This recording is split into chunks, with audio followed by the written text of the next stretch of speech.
ምንዱባን ደራሲ ቪክተር ሂዩጎ ተርጓሚ ዮሐንስ ገብረጻድቅ በዮብ ኢንተርቴይንመንት ተዘጋጅቶ የቀረበ ክፍል 4 ሰውየው ከቆመበት አጠገብ በርቶ የነበረው መብራት የሰውየውን ገጽታ በጉልህ አሳየ። ቆቡን በእጁ ይዟል። ሽክ ብሎ ለብሶ የካፖርቱን ቁልፍ አስተካክሎ ነው የቆለፈው። ጸጉሩ ግን ሸብቷል። ሶስቱም መስካሪዎች ወደ እርሱ አፈጠጡ። ሶስቱም በእርግጥ ራሱ ነው ሲሉ ለራሳቸው ነገሩ። የሰውየው ድምፅ መስካሪዎቹን ብቻ ሳይሆን ሁሉንም ሰው አፈዘዘ። ምንድነው ነገሩ እያለ ሁሉም ሰው ግራ ተጋባ። ሰውየው በጣም ረጋ ያለ ሰው ነው። ከዛ የነበረ ሰው ሁሉ ከዚህ እርጋታን የተካነ ከሚመስል ፍጡር እንደዚህ ያለ ሰንጥቆ የሚሄድ ድምፅ ወጣ ብሎ ለማመን ተቸገረ። ዳኛውና ሕግ አስከባሪው ቃል ከመተንፈሳቸውና የስነ ስርዓት አስከባሪ ፖሊሶች ኃላፊ መልሱት ብሎ ትዕዛዝ ከማስተላለፉ በፊት ሜሴ ማንዴላይን በፍጥነት በመራመድ ምስክሮቹ ወደ ነበሩበት ሄደ። ብሪቬትስ፣ ኮሽፔል፣ ሼኔልዲዩ እኔን አታውቁኝም ብሎ ሲጠይቃቸው ሶስቱም በመፍዘዝ ተመለከቱት። ጭንቅላታቸውን በማወዛወዝ አለማወቃቸውን ገለጹለት። ኮሽፔል በጣም ስለፈራ ተነስቶ እጅ ነሳው። ሜሴ ማንዴላይን ፊቱን ወደ ዳኞቹ አዙሮ በለሰለሰ አንደበት ተናገረ። የተከበራችሁ ዳኞች፣ ተከሳሹን ልቀቁት። ክቡርነቶ እኔን ያዙት ብለው ትዕዛዝ ያስተላልፉ። የምትፈልጉት ዣን ቫልዣን ማለት እኔ ነኝ ብሎ ሲናገር ቤቱ ጸጥ ረጭ አለ። አንድ ሰው እንኳን ከነበረበት ተነቃንቆ ወንበር አላንቋቋም። እያንዳንዱ ሰው ከዛ ቤት ውስጥ ፍትህ የሰፈነ መሰለው። የመሃል ዳኛው ፊት በሐዘን ተዋጠ። ከአቃቢ ሕጉ ጋር አይን ላይን ተያዩ። ሕግ አስከባሪው የግራ ቀኝ ዳኞች ጋር ዝግ ባለ ድምፅ ቃላት ተለዋወጡ። ወደ ተመልካቹ ሕዝብም ፊቱን አዙሮ ከመካከላችሁ ሐኪም ይገኛል ሲል ጠየቀ። በመቀጠልም የተከበራችሁ ዳኞች፣ አሁን የሰማነው ነገር እጅግ የሚከነክንና የሚረብሽ ነው። የግል ዕውቀት ባይሆን በዝና የሞንቴስ ሱር ሞንቴስ ከንቲባ ሜሴ ማንዴላይንን እናውቃቸዋለን። ከእናንተ መካከል ምናልባት ሐኪም ካለ ለክብራቸውና ለዝናቸው ብላችሁ እባካችሁ እርዷቸው ሲል በመጮህ ተናገረ። ሕግ አስከባሪው ንግግሩን እንዲቀጥል ሜሴ ማንዴላይን እድል አልሰጠው። በተረጋጋና ጆሮን በሚስብ ድምፅ ንግግሩን አቋረጠበት። ከችሎቱ ውስጥ የነበረ የዓይን ምስክር የጻፈውንና ማንዴላይን የተናገሩትን ሙሉ ቃል ምንም ሳንለውጥ ቀጥለን እናቀርባለን። ጸሐፊው ንግግሩን በጽሑፍ ያሰፈረው ችሎቱ እንደተነሳ ወዲያው ነበር። ሕግ አስከባሪውን ከልብ አመሰግናለሁ። እኔ እንደሆነ ሕሊኔን አልሳትኩም። ጤነኛ ሰው ነኝ። ትንሽ ብትታገስ ይህንን እውነታ ራስህ ታየዋለህ። ከስህተት ላይ ልትወድቅ ነበር። አሁን ሰውየውን ልቀቁት። እኔ የሚጠበቅብኝን ተግባር ነው እየፈጸምኩ ያለሁት። የተከፋው ወንጀለኛ ማለት እኔ ነኝ። እውነቱን በትክክል ለማየት የቻልኩትም እኔ ብቻ ነኝ። የምናገረው ነገር ደግሞ እውነት ሲሆን አሁን የማደርገው ነገር ሁሉ የሰማይ አምላክ ከላይ ሆኖ በትክክል እያየው ነው። ከመዳፋችሁ ስር ስለሆንኩ ልታሳስሩኝ ትችላላችሁ።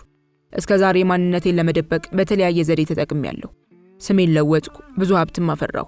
የአንዲት ከተማ ከንቲባ ሆኜ ዝናን አተረፍኩ። አሁን በመጨረሻ ከእውነተኞችና ከታማኞች ጎራ ለመሰለፍ ወሰንኩ። ይህንንም ያደረኩት በእኔ ምክንያት ንጹሕ ሰው እንዲጎዳ ስላልፈለግኩ ነው። ይህ ግን በቀላሉ የሚፈጸም ጉዳይ ሆኖ አላገኘሁትም። ልገልጽላቸው የማልፈቅዳቸው ብዙ ነገሮች አሉ። የህይወት ታሪኬ ዝርዝር ለመናገርም አልፈልግም። አንድ ቀን እናንተ ራሳችሁ ትደርሱበት ይሆናል። ከአንድ ከተከበሩ ጳጳስ ቤት የተከበሩ ዕቃዎችን ለመስረቄ ግን ለመናገር እፈልጋለሁ። ይህ እውነት ነው። የአንድ ሕፃን ልጅም ገንዘብ ዘርፌያለሁ። ይህም እውነት ነው። ዣን ቫልዣን ማለት የተረገመ ፍጡር ማለት ነው ያላችሁትም ስህተት አይደለም። ሆኖም ግን በእኔ ላይ የወረደው ነቀፌታ ሁሉ ሙሉ በሙሉ ትክክል አይመስለኝም። ክቡራትና ክቡራን፣ የምለውን በጥሞና እንድታደምጡኝ እማጠናለሁ። እንደኔ ያለ ዝቅ ያለ ፍጡር በፈጣሪ የማምንበት ወይም ለሰው ልጅ ትምህርት የምሰጥበት ኃይልም ሆነ ዕውቀት የለኝም። ነገር ግን እኔ የማሳስባችሁ ነገር ቢኖር ከገባሁበት የውርደት ማጥ ለመውጣት ባደረግኩት ጥረት ሳልወድ በግድ ሌሎችን መጉዳቴ ነው። ወህኒ ቤት ወረበላዎችና ዱርዬዎችን ያፈራል። እኔ ወህኒ ቤት ከመግባቴ በፊት ፊደል ያልቆጠርኩ ምስኪንና የዋህ ገበሬ ነበርኩ። ወህኒ ቤት ግን ክፉኛ ለወጠኝ። ሕሊናዬን አደድቦ እቡይ፣ ደንቆሮና ክፉ ሰው አደረገኝ። ከዚያ ሆኜ ልቤም ደነደነ። ስለ ሕይወት የነበረኝን አመለካከት ለውጦ በዚያን ጊዜ ያደረግኩትን አደረግኩ። ይህን በማገናዘብ ይቅርታ ታደርጉልኝ ዘንድ እማጠናለሁ። ምናልባትም የምናገረው ነገር ላይገባችሁ ይችላል። ከዛሬ 7 እና 8 ዓመት በፊት ከአንድ ሕፃን ልጅ የነጠቅኩት 60 ሱስ ከቤቴ ብትመጡ አመድ ውስጥ ታገኙታላችሁ። ከዚህ በልጥ የምለው ስለሌለኝ ያዙኝ፣ እሰሩኝ፣ ከወህኒ ቤት ወርውሩኝ። ሕግ አስከባሪው እንዴት ነው ጭንቅላቱን የሚወዘውዘው? ቀደም ሲል ሜሴ ማንዴላይን አብዷል ብሎ ነበር። አሁንም ቢሆን የምለውን የተቀበለ አይመስልም። እርግጥ ነው ለማመን የሚያስቸግር ታሪክ ነው የተናገርኩት። ብቻ በዚያ ወንጀለኛ የተነሳ አሁን በያዛችሁ ሰው ላይ አትፍረዱ። ግን እኔ እኮ እነዚህ ሰዎች እኔን ያውቁኝም እንዴ እያልኩ ራሴን ጠይቃለሁ። መሴ ዣቬር ከዚህ በኖረ እርሱም ወዲያው ነበር የሚያስታውሰኝ። አሁንም ሰው ሁሉ ዝም አለ። የመሴ ማንዴላይን አቀራረብ የሚያፈዝ ግራ የሚያጋባና የሚያሳዝን እንጂ አስቆጥቶ መልስ ለመስጠት የሚያነሳሳ አልነበረም። መሴ ማንዴላይን ቀደም ሲል እስር ቤት አብረውት ወደ ነበሩት እስረኞች ፊቱን አዞረ። ታዲያስ ብሪቬት እንዴት ነህ? እኔ በሚገባ አስታውስሃለሁ። አንተስ ታስታውሰኛለህ ወይስ ረስተኸኛል? ዣን ቫልዣ ይህን ጥያቄ ጠይቆት ለተወሰኑ ሰኮንዶች ዝም አለ። መልስ የሚሰጠው ሲያጣ ንግግሩን ቀጠለ። እስር ቤት ሆነን የነበሩ የቼዝ ጨዋታ መጫወቻና የልብስ መጠቀሚያ ዕቃ ማንጠልጠያ አልረሳኋቸውም። አንተስ ታስታውሳቸዋለህ? ብሎ ሲጠይቀው ብሪቬት ደነገጠ። ፊቱን አዙሮ ከእግር ጥፍር እስከ ራስ ጸጉሩ አፍጥጦ ከንቲባውን አየው። መሴ ማንዴላይን ቀጠለ። ሼሌንዲዩ የቅጽል ስምህ እንኳን ዚሂዲያ ነበር። ግራ ትከሻ ላይ ከላይ እስከታች በጣም ጠቁሮ ስለነበር ያንን ምልክትን በሚገባ አስታውሰዋለሁ። ትዝ ይለኛል ኤፍፒ የሚል ንቅሳትን ለማጥፋት ብለህ ነበር ገላህን ያቃጠልከው አይደል? ፊደሎቹ ግን አሁንም አሉ፣ አልጠፉልህም። ተናገር እስቲ፣ ይህ እውነት ነው ወይስ ውሸት? ይህ እውነት ነው ወይስ ውሸት? ብሎ ሲጠይቀው እውነት ነው አለ ሼሌንዲዩን በዝግታ። አሁን ከንቲባው ፊቱን ወደ ኮሽፔል አዞረ። ኮሽፔል የግራ እጅ ላይ ከአንዲት ጠባሳ አጠገብ በሰማያዊ ቀለም የተጻፈ ቀን አለ። ልክ ነኝ? ይህ ቀን ንጉሱ ኬንስ ከሚባል ስፍራ የገቡበት ቀን ሲሆን ዕለቱ ማርች 1 1815 ዓ.ም ነው። እስ የልብስን እጅጌ ከፍ አድርገው ሲለው ኮሽፔል የግራ እጅጌውን ጠቀለለ። በአካባቢው የነበረ አይን ሁሉ ወደ ተገለጠውና ራቁቱን ወደ ቀረ እጅ ተመለከተ። የፖሊሶች ኃላፊ መብራት ይዞ ተጠጋ። እንደተባለው ልዩ ምልክቱ ቁጭ ብሎ ታየ። እድለ ቢሱ ሰው መላ አካሉን ፈካ አድርጎ ፊቱን ወደ ዳኞቹ አዞረ። የመሴ ማንዴላይን አመለካከት አንጀት የሚበላ አይነት ስለነበር ያን ፊት ያየ ሁሉ ሳይወድ በግድ ልቡ ውሃ ሆነበት። ይህ ሰው በአንድ በኩል የራስ መውደድ ስሜትን አሸነፍኩ በሚል ደስ ሲለው፣ በሌላ ጎኑ ግን በራሴ ላይ መፍረዴና መቀመቅ መውረዴ ነው በሚል ተስፋ ቆረጠ። ይህን በደስታና በሐዘን መካከል የተመሰቃቀለ አመለካከት ውስጡን ዘልቆ ለማየት ለቻለና ሩህሩህ ልብ ላለው መያዣና መጨበጫ የሚያሳጣ ነበር። አሁን የገባችሁ ይመስለኛል። እኔ ዣን ቫልዣ መሆኔን አወቃችሁ አይደል? አለ ጥልቅ ሐዘን እየተሰማው። ከዚያማ መፋጠጥ ብቻ ሆነ። ዳኞቹ፣ ሕግ አስከባሪው፣ ከሳሾቹና ፖሊሶች ሁሉ ስለተወናበዱ ስራቸውን ዘንግተው ፈዘው ቀሩ። አቃቢ ሕጉ እንኳን ሁኔታውን መከታተል እንደነበረበት ዘነጋ። የመሃል ዳኛም ከንቲባው የተናገሩትን ከክሱ ጋር በማገናዘብ ስነ ስርዓቱን መምራት እንደነበረባቸው ረሱ። የከሳሹ ጠበቃም ክርክሩ መንገዱን ሲስት መቃወም እንደነበረበት ዘንግቶ ዝም አለ። የሚገርመው ከዚያ ከነበረ ማንኛውም ባለስልጣን ጣልቃ ለመግባት ወይንም ጥያቄ ለመጠየቅ የደፈረ ሰው አልነበረም። ሁሉም ግራ ተጋብቶ ቁጭ አለ። ተፈላጊው ዣን ቫልዣ ከፊታቸው እንደቆመ ግን ማንም አልተጠራጠረም። ከጥቂት ደቂቃዎች በፊት እንደዚያ አወዛጋቢና ድብቅ የነበረው የዣን ቫልዣ ሚስጥር ገሃድ ወጣ። የእርሱን ጽዋ ሊቀምስ የነበረውን ሰው ከገደል አፋፍ አውጥቶ ራሱን በማጋለጥ ነፃ ወጣው። እውነታው ለሁሉም ሰው ግልጽ ስለሆነ እያንዳንዱ ሰው በተነገረው ነገር አመነ። ያ በጉልህ የቀረበው እውነታ ጥርጣሬንና የታመቀ ጥያቄን አስወገደ። የችሎቱን ስነ ስርዓትና ጸጥታ ከዚህ ይበልጥ ለማወክና ለማደፍረስ አልፈልግም። ይያዝና ይታሰር የሚል ትእዛዝ ስላልወጣ መሄዴ ነው። መቋጫና ማሰሪያ ያላደረኩላቸው ብዙ ስራዎች ስላሉብኝ ቶሎ ብዬ ሄጄ እነርሱን ላስተካክል። ሕግ አስከባሪው የት እንደሚገኝ ያውቃል። እርሱ በፈለገበት ሰዓት ሊይዘኝና ሊያሳስረኝ ይችላል። መሴ ማንዴላይን ይህን ተናግሮ ወደ በሩ አመራ። ማንም ደፍሮ ቃል አላሰማም። ማንም ደፍሮ የጦር መሳሪያ በመደቀን ከመሄድ አላገደውም። የሆነ ኃይል በራሱ ላይ ሰፍኖ የተከላከለ ይመስል ሁሉም ወደ ኋላ በመሸሽ መንገዱን ለቀቀለት። ዣን ቫልዣም ዝግ ብሎ ተራመደ። በሩን ማን እንደከፈተለት ሳይታወቅ ከበሩ አጠገብ ሲደርስ በሩ ክፍት ሆኖ አገኘው። ልክ በሩ አጠገብ ሲደርስ ፊቱን አዙሮ አቃቢ ሕግ በፈለከኝ ሰዓት ከእጅ መዳፍ ስር ሆናለሁ ካለ በኋላ ከችሎቱ ውስጥ ወደ ነበረው ሕዝብ ዞር ብሎ ወንድሞቼና እህቶቼ አሳዘንኳችሁ መሰለኝ። አሁን ያደረኩትን በማድረጌ ሰዎች ይቀኑብኛል ብዬ አምናለሁ። ሆኖም ግን አሁንም ቢሆን የሆነው ነገር ባይሆን ደስ ይለኝ ነበር። ያደረኩት ሕሊና ያስገድዶኝ ነው አለ። ከዚያም ፈጥኖ በመራመድ ከችሎቱ ወጥቶ ሄደ። መልካም ስራ የሚሰሩ ሁሉ የህብረተሰቡን አድናቆት ስለሚያገኙ ሰው ሁሉ ዣን ቫልዣን አደነቀው። እነኚህን የሚረዳና የሚያገለግል ስለማይጠፋም በሩ በተከፈተበት መልኩ ተመልሶ ተዘጋ። ከዚያም ከአንድ ሰዓት ውይይት በኋላ አባ ሻምፕ ማቴዎ ከወንጀሉ ነፃ ሆነው በነፃ ተለቀቁ። እኚህ የሃይማኖት ሰው ከችሎት የወጡት እጅግ ተወናብደው ነው። ከዚያ የነበሩ ሰዎች ሁሉ እብዶች መሰሏቸው። በዕለቱ ከሆነው ነገር አንድም ሳይገባቸው በሐዘን ተውጠው ከዚያ ከነበሩበት በቁዘማ ወጥተው ሄዱ። ምዕራፍ 7 አጸፋ። ምሽቱ አልፎ ሊነጋጋ ሲል የምስራቅ ፀሐይ ውጋጋን መታየት ጀምሯል። ፋንቲን ከመጠን በላይ ስላተኮሳት እንቅልፍ ሳይወስዳት ነው ያደረችው። አስታማሚ ሴር የፋንቲንን ሁኔታ በማየት መድኃኒት ለመፈለግ ሄዷል። መድኃኒቱን እየፈለጉ ሳለ የሆነ ነገር ተጭኗቸው ፊታቸውን ሲያዞሩ መሴ ማንዴላይንን በድንገት ስላዩ ሳያስቡት ጮኹ። መሴ ማንዴላይን እርሳቸው ከነበሩበት ክፍል ገና መግባቱ ነበር። መጡ እንዴ ጌታዬ? ብለው ሴሯ ሰላምታ ሲሰጡት ፈጥኖ ያቺ ምስኪን እንዴት ናት ሲል ጠየቃቸው። ሴሯም ሲመልሱ አሁን ትንሽ መለስ ብሎላታል። በጣም ሲያማት ጊዜ ብዙ ተጨንቀን ነበር። ፋንቲን ግን ክቡር ከንቲባ ከዚህ የጠፉት ልጄን ሊያመጡ ቢሄዱ ነው ብላ በማመኗ ነው መሰለኝ ትንሽም ተሽሏታል ሲሉ መለሱለት። ሴሯ ምንም እንኳን ወደ ልጇ ለመሄዱን ቢያውቁም የት እንደነበር ለመጠየቅ አልደፈሩም።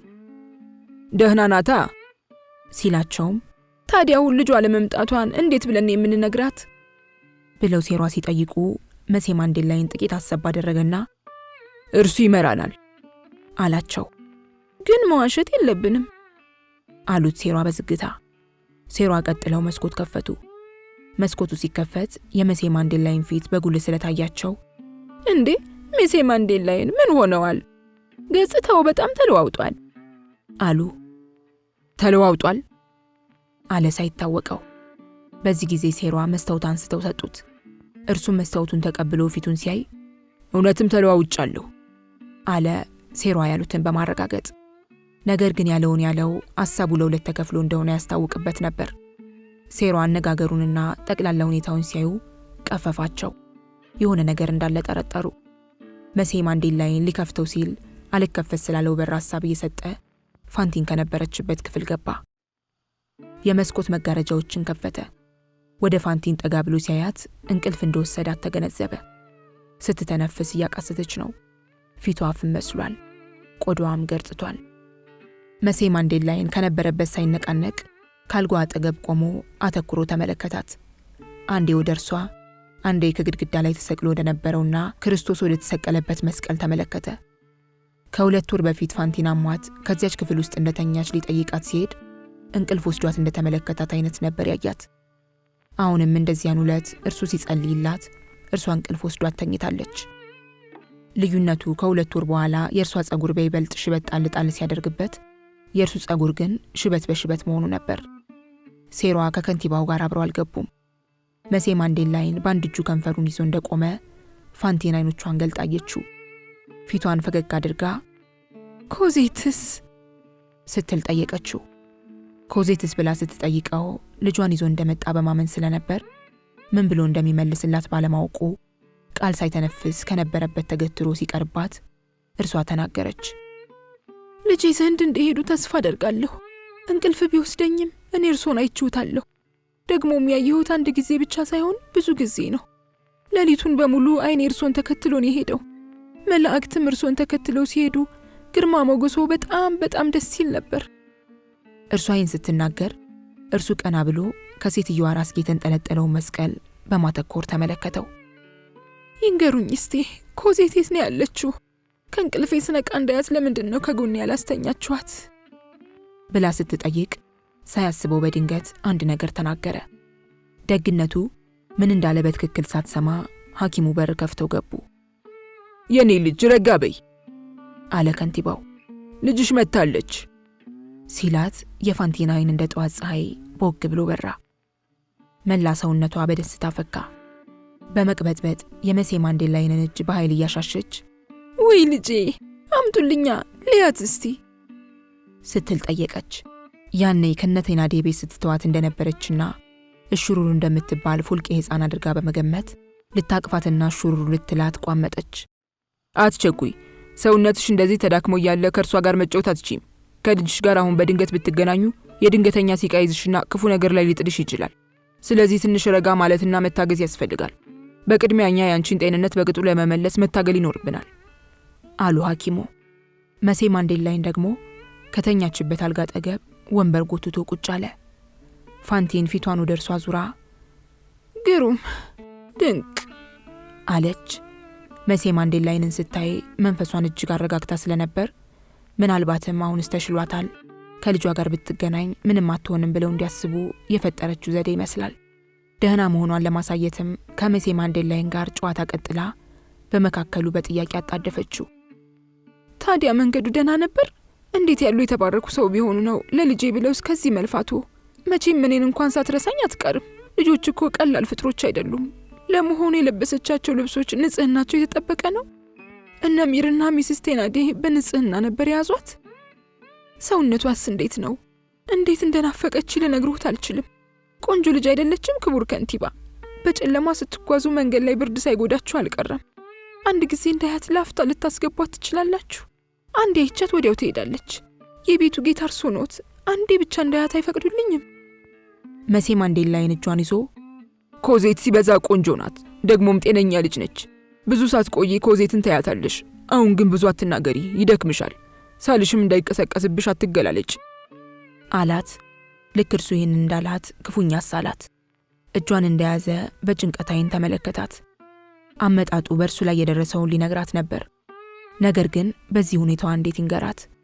ሐኪሙ ካዩት በኋላ ፋንቲን ከነበረችበት ክፍል ወጥተው ሄዱ። ሴሯ በመካከሉ መጥተው ስለነበር መሴ ማንዴላይን የሆነውን ሳይነግራቸው አብረው ቆዩ። ሁሉም ዝም ተባብለው ሳለ ፋንቲን በድንገት በጩኸት ተናገረች። ድምጿን ሰማሁት! ወይኔ ልጄ፣ ድምጿን ሰማሁት! በአጋጣሚ የጎረቤት ልጅ በአካባቢው የሮጠች ስታልፍ ድምፅ እያሰማች ነበር የምትሄደው። ልጅቷ ትምህርት ቤት የተማረችውን ዘፈን እያዜመች ስለነበር የምትሮጠው ፋንቲን የሰማችው የእርሷን ድምፅ ነው። ውይ የኔቱ ኮዜት ናት! ድምጿን እኮ አውቀዋለሁ። የልጅቷ ድምፅ እየራቀ ሄደ። ድምፁ እየራቀ ቢሄድም ፋንቲን የልጇ ድምፅ መሆኑን ስላመነች ጆሮዋን አቅንታ ለመስማት ሞከረች። ድምፁ ጨርሶ ሲጠፋባት የሆነ ጥላ የጠለለባት መሰላት። ምንኛ የተረገሙ ሐኪም ቢሆኑ ነው ልጄን እንዳላይ የሚከለክሉኝ አለች በማጉረምረም። ሆኖም ውስጡን ደስ ብሏታል። ትራሷን በእጇ አቅፍ አድርጋ ይዛ እርስ በራሷ መነጋገሯን ቀጠለች። እንዴት ደስ ብሎኝ ነው የምኖረው! የራሴ የሆነ የአትክልት ቦታ ይኖረኛል። ይህንንም እንደሚያደርጉልኝ መሴ ማንዴላይን ቃል ገብተውልኛል። ልጄ ከሳሩ ላይ የቦረቀችና እየፈነደቀች ትጫወታለች። ከዚህም በላይ ከዚያ ስፍራ ቁጭ ብለን ተረት እያልን እንጫወታለን። ኮዜት ቢራቢሮ ለመያዝ ከወዲያ ወዲህ እያለች ስትሮጥ ማያታለሁ። ይህ መቼ ነው የሚሆነው? በማለት ራሷን ጠይቃ ከልጇ የተለየችበትን ጊዜ ለማወቅ በጣቶቿ መቁጠር ጀመረች። 1 2 3 4 7 ዓመት ሆናት ማለት እኮ ነው። ከ5 ዓመት በኋላ አንገቷን መስበር ትጀምራለች። ያኔም አብረን ስንጓዝ ሰዎች እህቷ ናት ነው የሚሉት። በሐሳቧ ተገርማ ከት ብላ ሳቀች። መሴ ማንዴላይን የፋቲንን እጅ ለቀቀ። የንፋስ ድምፅ ለመስማት እንደሚሞክር ሰው እርሱም ፋቲን በማጉረምረም የምትለውን ለማዳመጥ ጣረ። ፋቲን ንግግሯን በድንገት አቁማ ቀና ብላ አካባቢዋን ቃኘች። ሰውነቷ ግን በፍርሃት ተዋጠ። ከዚያ በኋላ ቃል አልተነፈሰችም። ከተኛችበት አልጋ ቀና ብላ ቁጭ ስትል ከደረቷ በላይ ራቁቷን ናት። ከደቂቃዎች በፊት እንደዚያ ነፍስ ዘርታ ትጫወት የነበረችው ሴትዮ አሁን በድንገት ተለዋውጣ ዝልፍልፍ አለች። ያንተ ያለ ምን ነው ፋንቲን፣ ምን አገኘሽ? ብሎ ከንቲባው ሲጠይቃት መልስ አልሰጠችውም። አፍጥጣ ትመለከተው ከነበረው አቅጣጫ አይኗን አላዞረችም። በአንድ እጇ የመሴ ማንዴላይን እጅ ንቅ አድርጋ ይዛ በሌላኛው እጇ ወደ ኋላው እንዲያመላከተችው ከንቲባው ፊቱን አዞረ። ዣቬር ከዚያ ቆሞ አየው። ከችሎቱ መልስ የሆነውን እንመልከት። በጣም ከመሸ በኋላ ነበር መሴ ማንዴላይን ችሎቱን ለቆ የወጣው። ወዲያው ከችሎቱ እንደወጣ ከበራፍ ይጠብቀው በነበረ ሰረገላ በቀጥታ ወደ ቤቱ ነበር የተመለሰው። ሊነጋጋ ሲል ሞንቴስ ሱር ሞንቴስ ከተባለ ከተማ ደረሰ። ከዚያም እንደደረሰ ለሜሴ ላፌስ ደብዳቤ ጽፎ ከላከ በኋላ ነበር ፋቲንን ለመጠየቅ እርሷ ወደተኛችበት ክፍል ሄደው። ፍርድ ቤቱም ሻምፕ ማቲውን በነጻ ካሰናበተ በኋላ ሕግ አስከባሪውና ዳኞቹ መሴ ማንዴላይን ያሳስሩት ወይም ማያሳስሩት እንደሆነ ተመካከሩ። በመጨረሻ መታሰር እንዳለበት ወስነው ባለበት እንዲያዝ ትዕዛዝ አስተላለፉ። ሕግ አስከባሪው በአስቸኳይ ወደ ዣቬር መልእክተኛ ልኮ ከንቲባውን እንዲይዝ አዘዘው። ዣቬርም በጠዋት ከእንቅልፉ እንደነቃ መልእክተኛው ደርሶ ትዕዛዙን ሰጠው። መልእክተኛው የፖሊስ ኃይል ባልደረባ ሲሆን ይኸው መለዮ ለባሽ ችሎቱ ውስጥ ምን እንደተከሰተ ለዣቬር ባጭሩ አስረዳው። የትዕዛዙ ፍሬ ሐሳብ የሞንቴዝ ሱር ሞንቴዝ ከንቲባ ሜሴ ማንዴላይን ከእስር ቤት ያመለጠው ዣን ቫልዣን መሆኑን ስላረጋገጠ የሀገሩ ፖሊስ አዛዥ በቁጥጥር ስር እንዲያውለው ፍርድ ቤቱ አዟል የሚል ነበር። ዣቬር የ10 አለቃና 4 ወታደሮችን አስከትሎ ከከንቲባው ቤት ሄደ። መሴ ማንዴላይን የት እንደሆነ ጠይቆ ፋቲን ከተኛችበት ክፍል እንደሆነ ስለተነገረው በቀጥታ ወደዚያ ሄዶ በውጭ በኩል በሩ ላይ ተሰክቶ በነበረው ቁልፍ በሩን ቀስ ብሎ ከፍቶ ገባ። ሆኖም በሩን ከፈተው እንጂ ወደ ውስጥ ለመግባት አልፈለገም። ካፖርቱን እስከ አንገቱ ግጥም አድርጎ ቆልፎ ቆብ አጥልቋል። ወደ ክፍሉ ያስገባው መላ አካሉን ሳይሆን አንገቱን ብቻ ነበር። በሩ ተከፍቶ ስለነበር የቆመው ማን እንደሆነ በግልጽ ይታያል። ምናልባትም ለተወሰነ ጊዜ ከዚያ ዝም ብሎ ቆሞ ሊሆን ይችላል። በዚህ ጊዜ ነበር ፋቲን አይታው ለከንቲባው የጠቆመችው። ሁለቱ አዛውንት ተያዩ። ዣቬር ቆመ እንጂ አልተነቃነቀም። ያ ግዙፍ ሰውነቱ እንኳን ካፖርት ደርቦበት እንዲሁም ሲያዩት ይከብዳል። ፊቱን አጥቁሮ ጥርሱን አግጥጦና አይኑን አፍጥጦ አገኘው በሚል አመለካከት ሲያይ እጅግ በጣም ያስፈራል። ዣን ቫልዣ ማን እንደሆነ በማወቁ መላ አካሉ ውስጥ ሰርጾ ገብቶ ያንን ሰው አሳዶ ለመያዝ የነበረው ጽኑ ፍላጎቱና ምኞቱ ተጎልጉለው ወጥተው ከገጹ ላይ ጉልህ ሆነው ታዩ። ዛሬስ ድል መታው የሚለው ደስታውም ከዚያች ጠባብ ግንባሩ ላይ እንዲሁ ታየ። ዣቬር በዚያች ሰዓት መንግሥተ ሰማይ የገባ መሰለው። የዣቬርን ቁመናና ሁኔታ ረስተን የዚህ ሰው የዘወትር ፍላጎትና ምኞት ምን እንደሆነ ብናስተውል ብርሃን፣ እውነትና ትክክለኛ ፍርድ የክፋትና የወንጀል ሥራ አጥፊዎች መሆናቸውን ማረጋገጥ ሆኖ እናገኘዋለን። ዣቬር ከዚያ ክፍል የቆመው ይህንኑ ለማስፈጸም ነበር። በእሱ ዓይን ርኅራኄ፣ ፍርሃትና ይሉንታ የሕግ ጠላቶችና የትክክለኛ ፍርድ እንቅፋቶች ናቸው። ይህ ሰው ፍርድ እንዳይዛባ ምንም ነገር ያደርጋል። የዘወትር እምነቱ ቅጥፈት፣ ተንኮልና ወንጀል ከህብረተሰብ መካከል ማስወገድና ማጥፋት ሲሆን ይህን ከማስፈጸም ወደ ኋላ ስለማይል ሁኔታውን አጢኖ አስተያየት ማድረግ የሚሉት ነገር አይገባውም። ዋና ዓላማውና ምኞቱ ሕግ ማስከበር ብቻ ነው። ይህ እምነቱ ነው እንግዲህ ፊቱ ላይ የሚታየውና ገና ሲመለከቱት የሚዋጋ በሬ የሚያስመስለው። መሴ ማንዴላይን የዚህ አይነት እምነት ካለው ከዣቬር ጥርስ ፈልቅቆ ካወጣት ወዲህ ፋቲን ዣቬርን ያየችው ገና ዛሬ ነው። ስለዚህ በጠዋት ካለችበት የመጣው እርሷን ለመያዝ እንጂ ለሌላ ነገር ነው ብላ አልገመተችም። የዣቬር ፊት ያስጠላታል። የእርሱን ፊት ለረጅም ሰዓት ካየች የምትሞት ነው የሚመስላት። ስለዚህ እርሱን እንዳታይ ፊቷን በሁለት እጇ ሸፍና መሴ ማንዴላይን ያድኑኝ፣ ከዚህ ጉድ ያውጡኝ ብላ ስትጮህ አይዞሽ አንቺን ሳይሆን እኔን ፍለጋ ነው የመጣው ሲል አጽናናት። ከዚያም ወደ ዣቬር ዞር ብሎ ምን እንደምትፈልግ አውቃለሁ አለው። ፈጠን በል ሲል አዘዘው ዣቬር። ሆኖም ዣቬር አሁንም ይህን ትእዛዝ ሲያስተላልፍ ከቆመበት አልተነቃነቀም።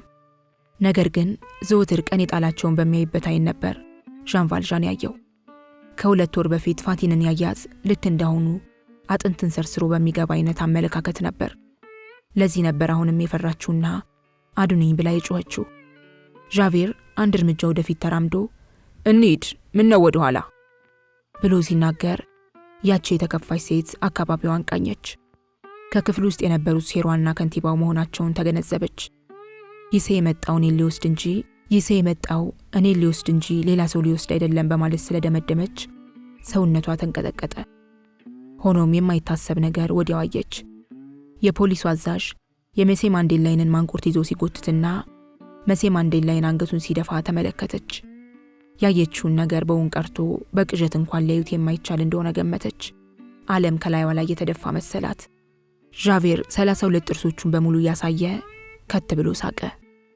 የኛ ከንቲባ በማለት ካሽሟጠጠው በኋላ አንገቱን በጠነከረ መልኩ አንቆ ያዘው። መሴ ማንዴላይን አንገቱን ለማላቀቅ አልሞከረም። ከንቲባው ዣቬር ብሎ ንግግር ሲጀምር የፖሊሱ አዛዥ ጣልቃ ገብቶ አቋረጠው። ክቡር የፖሊስ አዛዥ ብለህ ጥራኝ አለው። ክቡር አለ ዣን ቫልዣ። ብቻችንን ብንሆን አንድ የምጠይቅህ ነገር ነበረኝ ሲለው ጮክ በል፣ ድምፅህን ከፍ አድርገህ ተናገር። ሰዎች እኔን ሲያናግሩ ጮክ ብለው ነው የሚያነጋግሩኝ አለ ዣቬር። ዣን ቫልዣ ድምፁን ዝቅ አድርጎ ተናገረ። አንተም በግል የምለምንህ ጉዳይ አለኝ ሲለው፣ ጮክ ብለህ ተናገር ብዬህ ነበር እኮ ሲል ገሰጸው። የምነግርህን እኔ እናንተ እንጂ ሌላ ሰው መስማት ስለሌለበት ነው ሲለው፣ ጉዳይ መሰለ በአንተ ጉዳይ እኔ ምን አገባኝ? ምንስ አስጨነቀኝ? የምትለውን አልሰማም ሲለው ዣን ቫልዣ ጠጋ ብሎ በችኮላ አሁንም ድምፁን ዝቅ አድርጎ የሚከተለውን ተናገረ። 3 ቀን ብቻ ስጠኝ። የዚችን የተከፋች ሴት ልጅ ሄጄ ላምጣት። የሚያስፈልገውን ወጪ በሙሉ ነው እሸፍናለሁ። ከፈለክ አብረን ልንሄድ እንችላለን ሲለው፣ በእኔ ላይ ነው የምታሾፈው ብሎ ተሳለቀበት።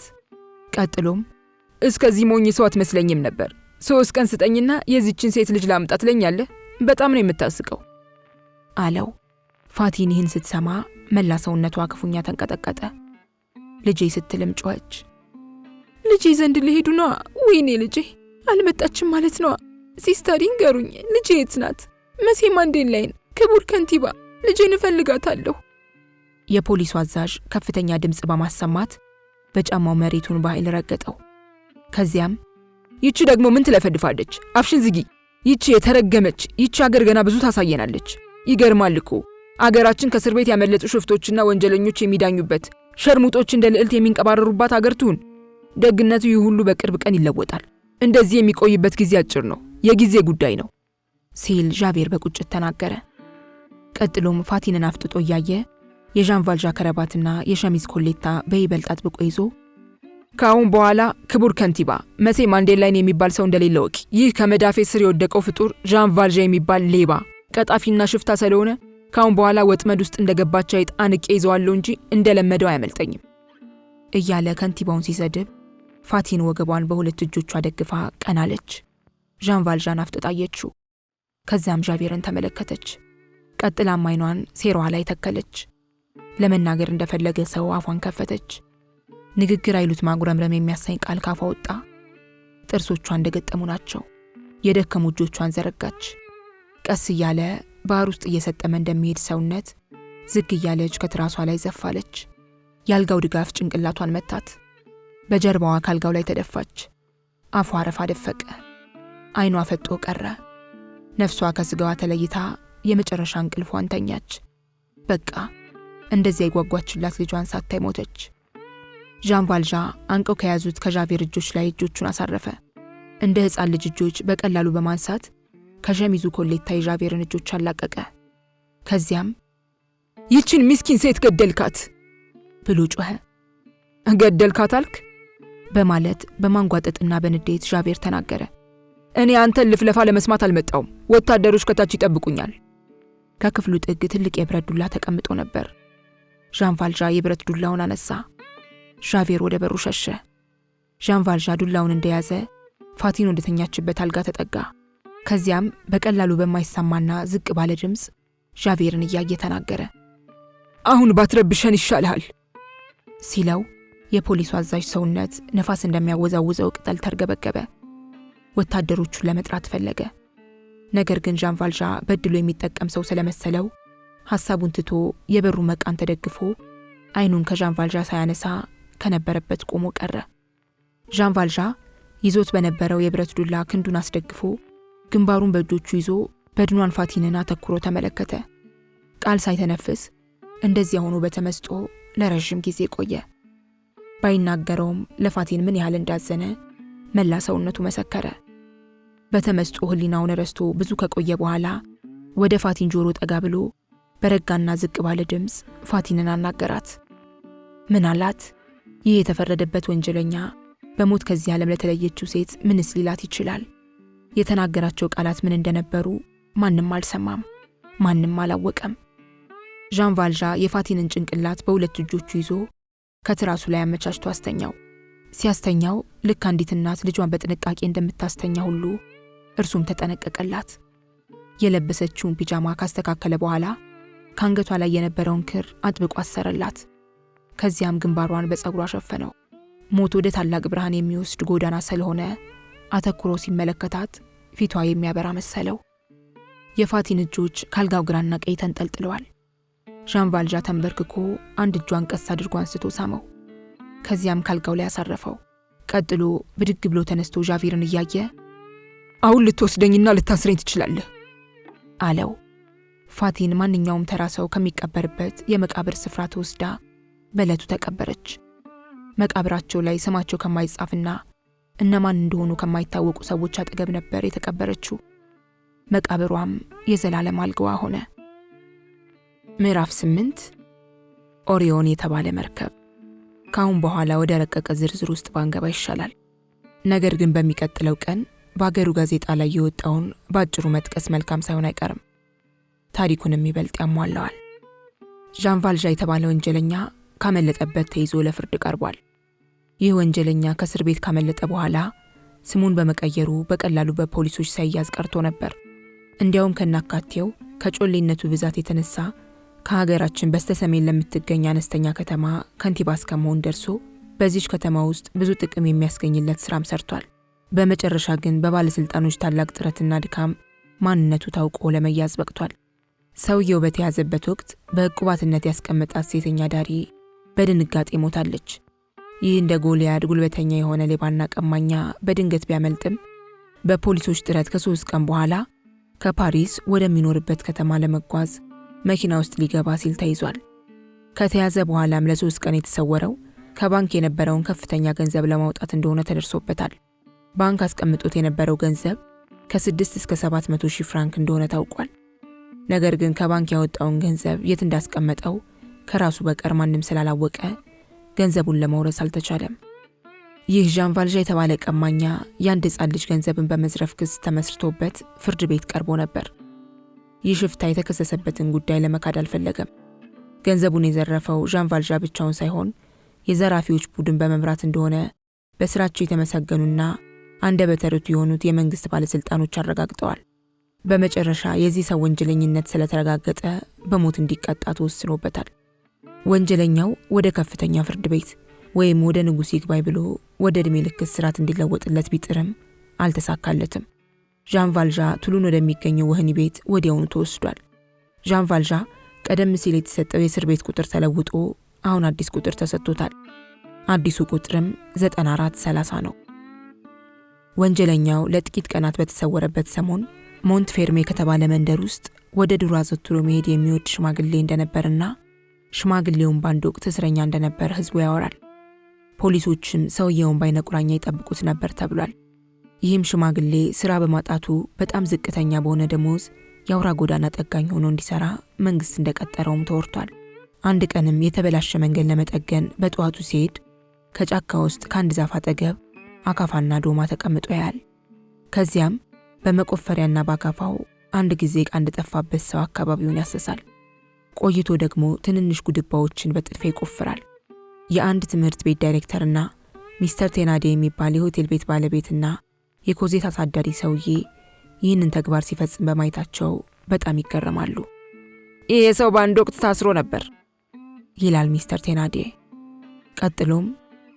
ቀጥሎም ጫካ ውስጥ እኮ ምን እንዳለ አይታወቅም፣ ሽማግሌው ምን እየሰራ ይሆን ሲል ይጠይቃል። ሁለቱ ሰዎች ጓደኛሞች ሲሆኑ ሽማግሌው ጋርም ቅርበት ነበራቸው። በሌላ ቀን ሚስተር ቴናዴ ተንኮል አስቦ ሰውየው በመጠጥ ኃይል ህሊናውን እስኪስት ድረስ በማጠጣት ያሰክረዋል። ይህ ቡላንትሩስ የተባለው ግለሰብ ብዙ ስለጠጣ ብዙ ይለፈልፋል። በስካር መንፈስ የተናገረውን በማቀናጀት የትምህርት ቤት ዳይሬክተርና ሚስተር ቴናዴ ከሆነ ድምዳሜ ላይ ይደርሳሉ። በአንድ በተወሰነ ቀን በጠዋቱ ሊነጋጋ ሲል ቡላንትሩስ ወደ ስራ ቦታው ሊሄድ ሲል አካፋና ዶማ ከቁጥቋጦ ስር ተወሽቀው ያያል። ሆኖም መሳሪያዎቹ ምናልባት ከሰፈርተኞች መካከል አንዱ የረሳቸው ይሆናሉ ብሎ ከመገመት በስተቀር ሌላ ሐሳብ ስላልመጣለት ምንም አይነት እርምጃ ሳይወስድ መንገዱን ይቀጥላል። ነገር ግን በዚያው ቀን ወደ ማታ ላይን ያዝ ሲያደርግ ወደ ሰፈሩ ሲመለስ ቡላንትሩስ የሚያውቀው ሰው በትልቅ ዛፍ ተከልሎ ይመለከታል። ሰውየው ቡላንትሩስን አላየም። ቡላንትሩስ በመጠጥ ኃይል ተይዞ ከፍ ብሎ የተነገረውን ታሪክ ሲለፈልፍ በእነ ቴናዴ አመለካከት ጫካ ውስጥ ያየውን ሰው የሚያውቀው እስር ቤት ውስጥ እንደሆነ ይገምታሉ። ቡላንትሩስ ልፍለፋውን በመቀጠል ያየው ሽማግሌ ከከለለው ዛፍ ወጥቶ ጥቅጥቅ ወዳለው ጫካ እንደሄደ ተናግሯል። ሆኖም ምንም እንኳን ቡላንትሩስ ቢሰክርም የሰውየውን ስም ለመናገር አልፈቀደም። ያየው ግለሰብ በካርቶን የተጠቀለለ አነስተኛ ሻንጣ መሳይ ነገር ይዟል። ከ2 ወይም 3 ሰዓት በኋላ ሰውየው ጥቅጥቅ ካለው ጫካ ሲወጣም አይቷል። ሰውየው ሲመለስ ግን በእጁ የያዘው ሻንጣ ሳይሆን አካፋና ዶማ ብቻ ነበር። በሚቀጥለው ቀን በጠዋት ቡላንቱሩስ ሰውየው በሄደበት አቅጣጫ ሲሄድ እርሱ በሄደበት አካባቢ ሰው አልነበረም። ምናልባት እሱ ያየው ሰው ይዞት በነበረው ዶማና አካፋ ጉድጓድ ቆፍሮ ሻንጣውን ከቀበረ በኋላ አፈሩን መልሶ ደብዛውን አጥፍቶታል። ሳጥኗ ትንሽ ስለነበረች የቀበረው ነገር ሰው አይሆንም።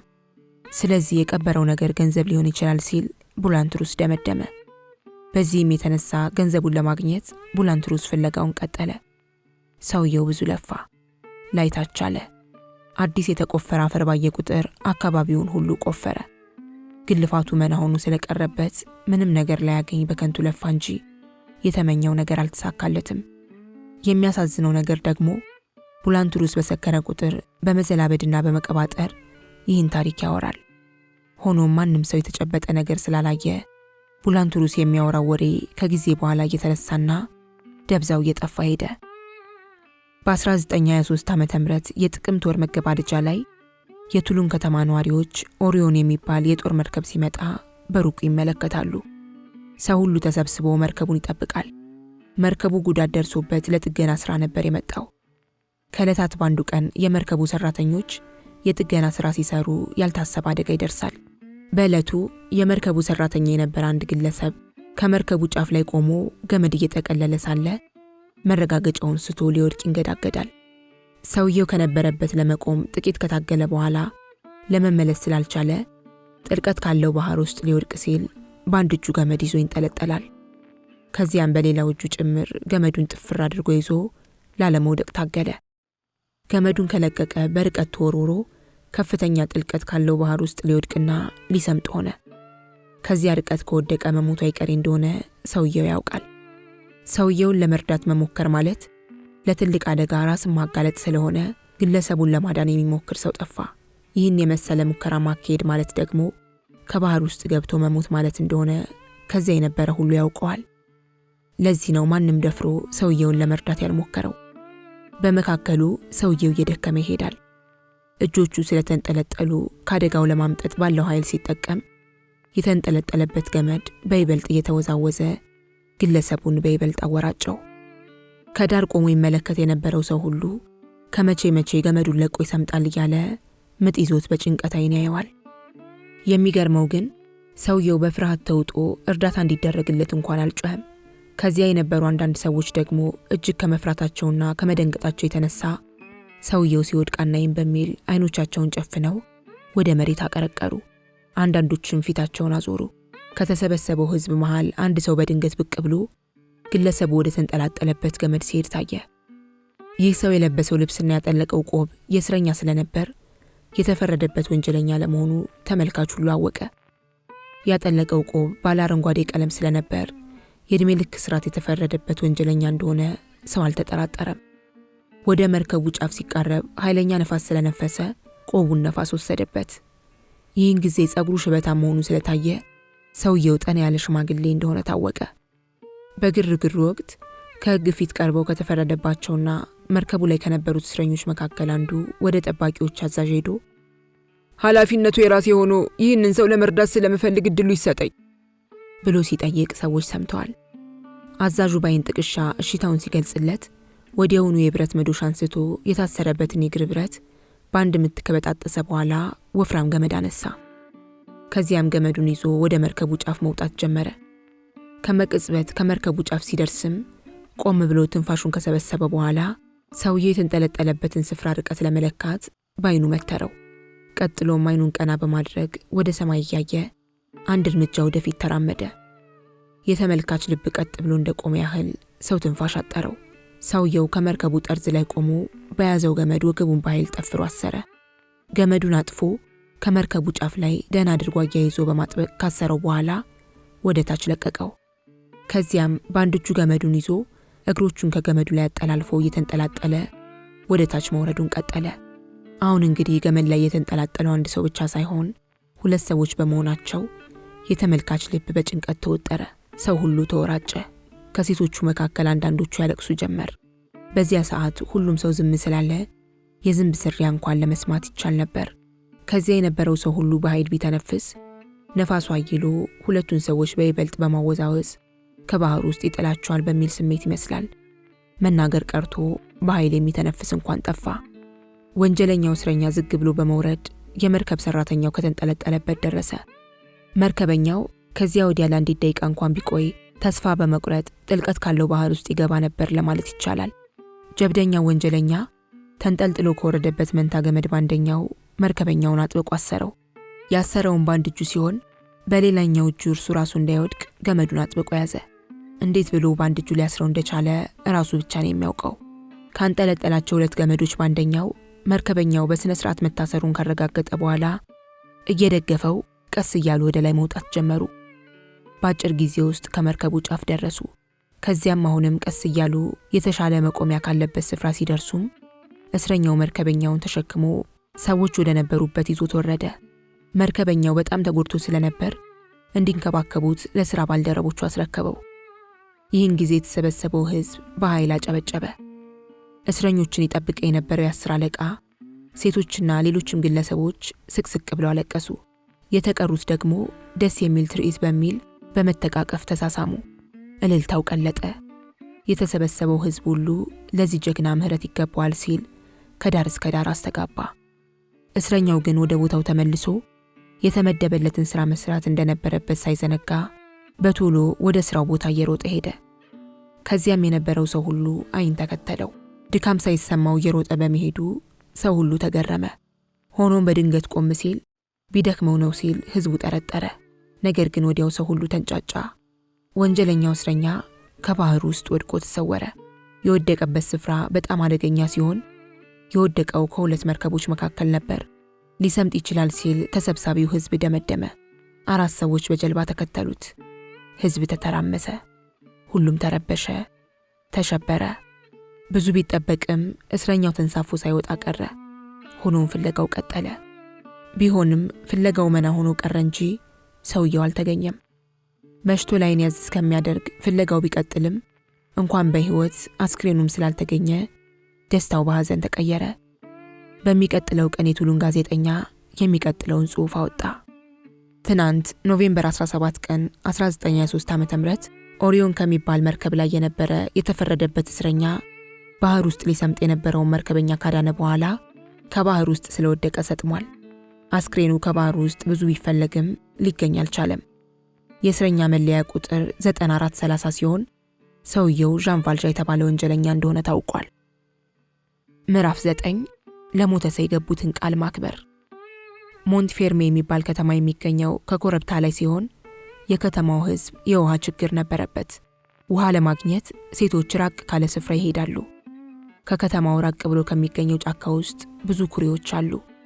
ከኩሬዎቹ ራቅ ብሎ ደግሞ የከተማው ሕዝብ የሚጠቀምበት ምንጭ አለ። ምንጩ የሚገኝበት ስፍራ ከከተማው ቢያንስ በእግር 15 ደቂቃ በላይ ያስኬዳል። ስለዚህ በሞንትፌርሜ ከተማ ለአንድ ቤተሰብ የሚያስፈልገውን ውሃ ለማሟላት መታገል ቀላል ስራ አይደለም። ሀብታሞች፣ የመንግስት ባለስልጣኖችና እንደነ ቴናዲ ያሉ የሆቴል ቤት ባለቤቶች ውሃ እየገዙ ነበር የሚጠቀሙት። አንድ ባልዲ ውሃ በአንድ ፔኒ ይሸጣል። ውሃውን የሚሸጥላቸው አንድ ሽማግሌ ሲሆን ሽማግሌውም የውሃ ልማት መስሪያ ቤት ባልደረባ ቢሆንም ደሞዙ አነስተኛ ስለነበር ኑሮውን ለማሸነፍ ከምንጭ ውሃ እየቀዳ ይሸጣል። ሰውየው አንዳንድ ቀን ከመሸ በኋላ እንኳን በጨለማ ውሃ ለመቅዳት ወደ ጫካው ይሄድ ነበር ይባላል። የሽማግሌው የኑሮ ውጣ ውረድ ከኮዜት ኑሮ የተሻለ አልነበረም። ኮዜት እነ ቴናዲን በሁለት መንገድ ነበር የምትጠቅማቸው። ከእናትየዋ ገንዘብ ይላክላቸዋል። እቤት ውስጥ በስራ ትረዳቸዋለች። ምንም እንኳን የኮዜት እናት ገንዘብ መላኳን ብታቋርጥም ኮዜትን ግን ከቤታቸው አላባረሯትም። ያላባረሯት ሰራተኛ ከመቅጠር ስላዳነቻቸው እንጂ ለእርሷ አዝነው አልነበረም። ለምሳሌ ከቤት ውስጥ ውሃ ሲያልቅ ውሃ ለማምጣት ወደ ምንጩ ትሄዳለች። ኮዜት በማታ ጨለማ ወደ ምንጩ መሄድ በጣም ስለሚያስፈራት ከመሸ ውሃ እንዳያልቅ ትጠነቀቅ ነበር። በ1923 ዓ.ም በሞንትፌርሜ ከተማ የገና በዓል በጣም በደመቀ ሁኔታ ይከበራል። ሰው ሁሉ ከየቤቱ ወጥቶ መሸታ ቤቶችን ያደምቃል። በገና ዋዜማ ከነቴናዲ ሆቴል ቤት ብዙ ጠጪዎች ሻማ በርቶላቸው ይጠጣሉ። ጫጫታው፣ ግርግሩ፣ ሁካታውና የሲጃራው ጭስ ሌላ ነው። የሚስተር ቴናዲ ባለቤት እራት እየሰራች ነበር። ሚስተር ቴናዲ ከጠጪዎች ጋር አብሮ እየጠጣ የፖለቲካ ወሬ ያወራል። ኮዜት ዘወትር ከምትጠቀምበት ከእሳት ማንደጃ አጠገብ የተቀዳደደ ልብስ ለብሳ ተቀምጣለች። ከሚነደው እሳት አጠገብም ቁጭ ብላ ለእነቴናዲ ልጆች ሹራብ ትሰራለች። አንዲት ትንሽ ድመት ከኮዜት አጠገብ ከነበረው ወንበር ስር ብቅ ጥልቅ እያለች ትጫወታለች። ከሚቀጥለው ክፍል ውስጥ ቁጭ ብለው የሚጫወቱት የእነቴናዲ ልጆች ሳቅና ጨዋታ ጉልህ ሆኖ ይሰማል። ከጭስ መውጫው አጠገብ የለፋ የበሬ ቆዳ ተንጠልጥሏል። የሕፃን ልጅ ለቅሶ መጠጥ ቤት ውስጥ የነበሩ ሰዎች ጫጫታን አልፎ ይሰማል። ክረምት ከመግባቱ በፊት የተወለደ ሕፃን ስለሆነና ብርዱ ስላየለበት ሳይሆን አይቀርም የሚያለቅሰው አለች እናቱ። እናቱ ሽሩሩ በማለት አባበለችው። ሕፃኑ ግን አሁንም አምርሮ ሲያለቅስ ምን ነው ይሄንን ልጅ አንድ ብትይው አለ ሚስተር ቴናዲ። እባክዎን ይተዉት ስልችት ነው ያለኝ አለች እናቱ። ልጁ ማልቀሱን ቀጠለ። 4 እንግዶች ገቡ። ኮዜት ተክዛ ቁጭ እንዳለች ናት። ምንም እንኳን እድሜዋ ገና 8 ዓመት ቢሆንም ሁኔታዋና አመለካከቷ ያሮጊት ይመስላል። አሁን እንግዲህ ለእንግዶች እግር መታጠቢያ የሚሆን ውሃ አምጪ ሊሉኝ ነው። እንስራው ውስጥ ያለው ውሃ እንደሆነ አልቋል ስትል ኮዜት አሰላሰለች።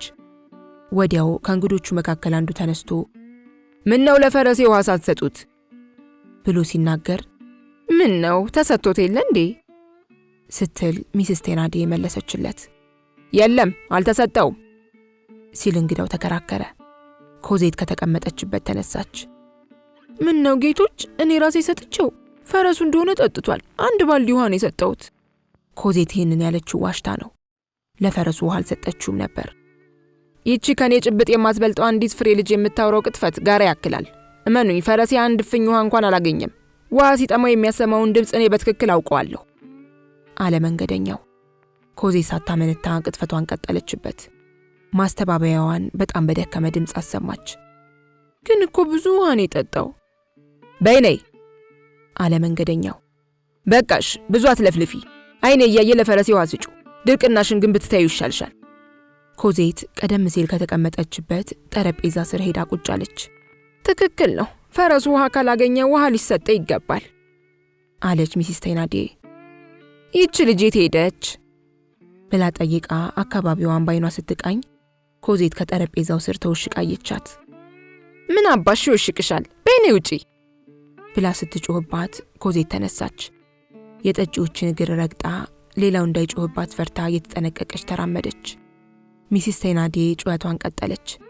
አንቺ ውሻ አሁን ቶሎ ብለሽ ለፈረሱ እንድትሰጪው ብላ ስታዛት፣ ግን እኮ ሜቴ አለች ስትፈራ ስትቸር።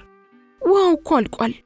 ታዲያ ወደ ምንጭ ሄደሽ በቶሎ አታመጪም ካለቻት በኋላ በሩን ከፈተችላት። ኮዜት ጭስ ቤት የነበረውን ባልዲ ይዛ ወጣች።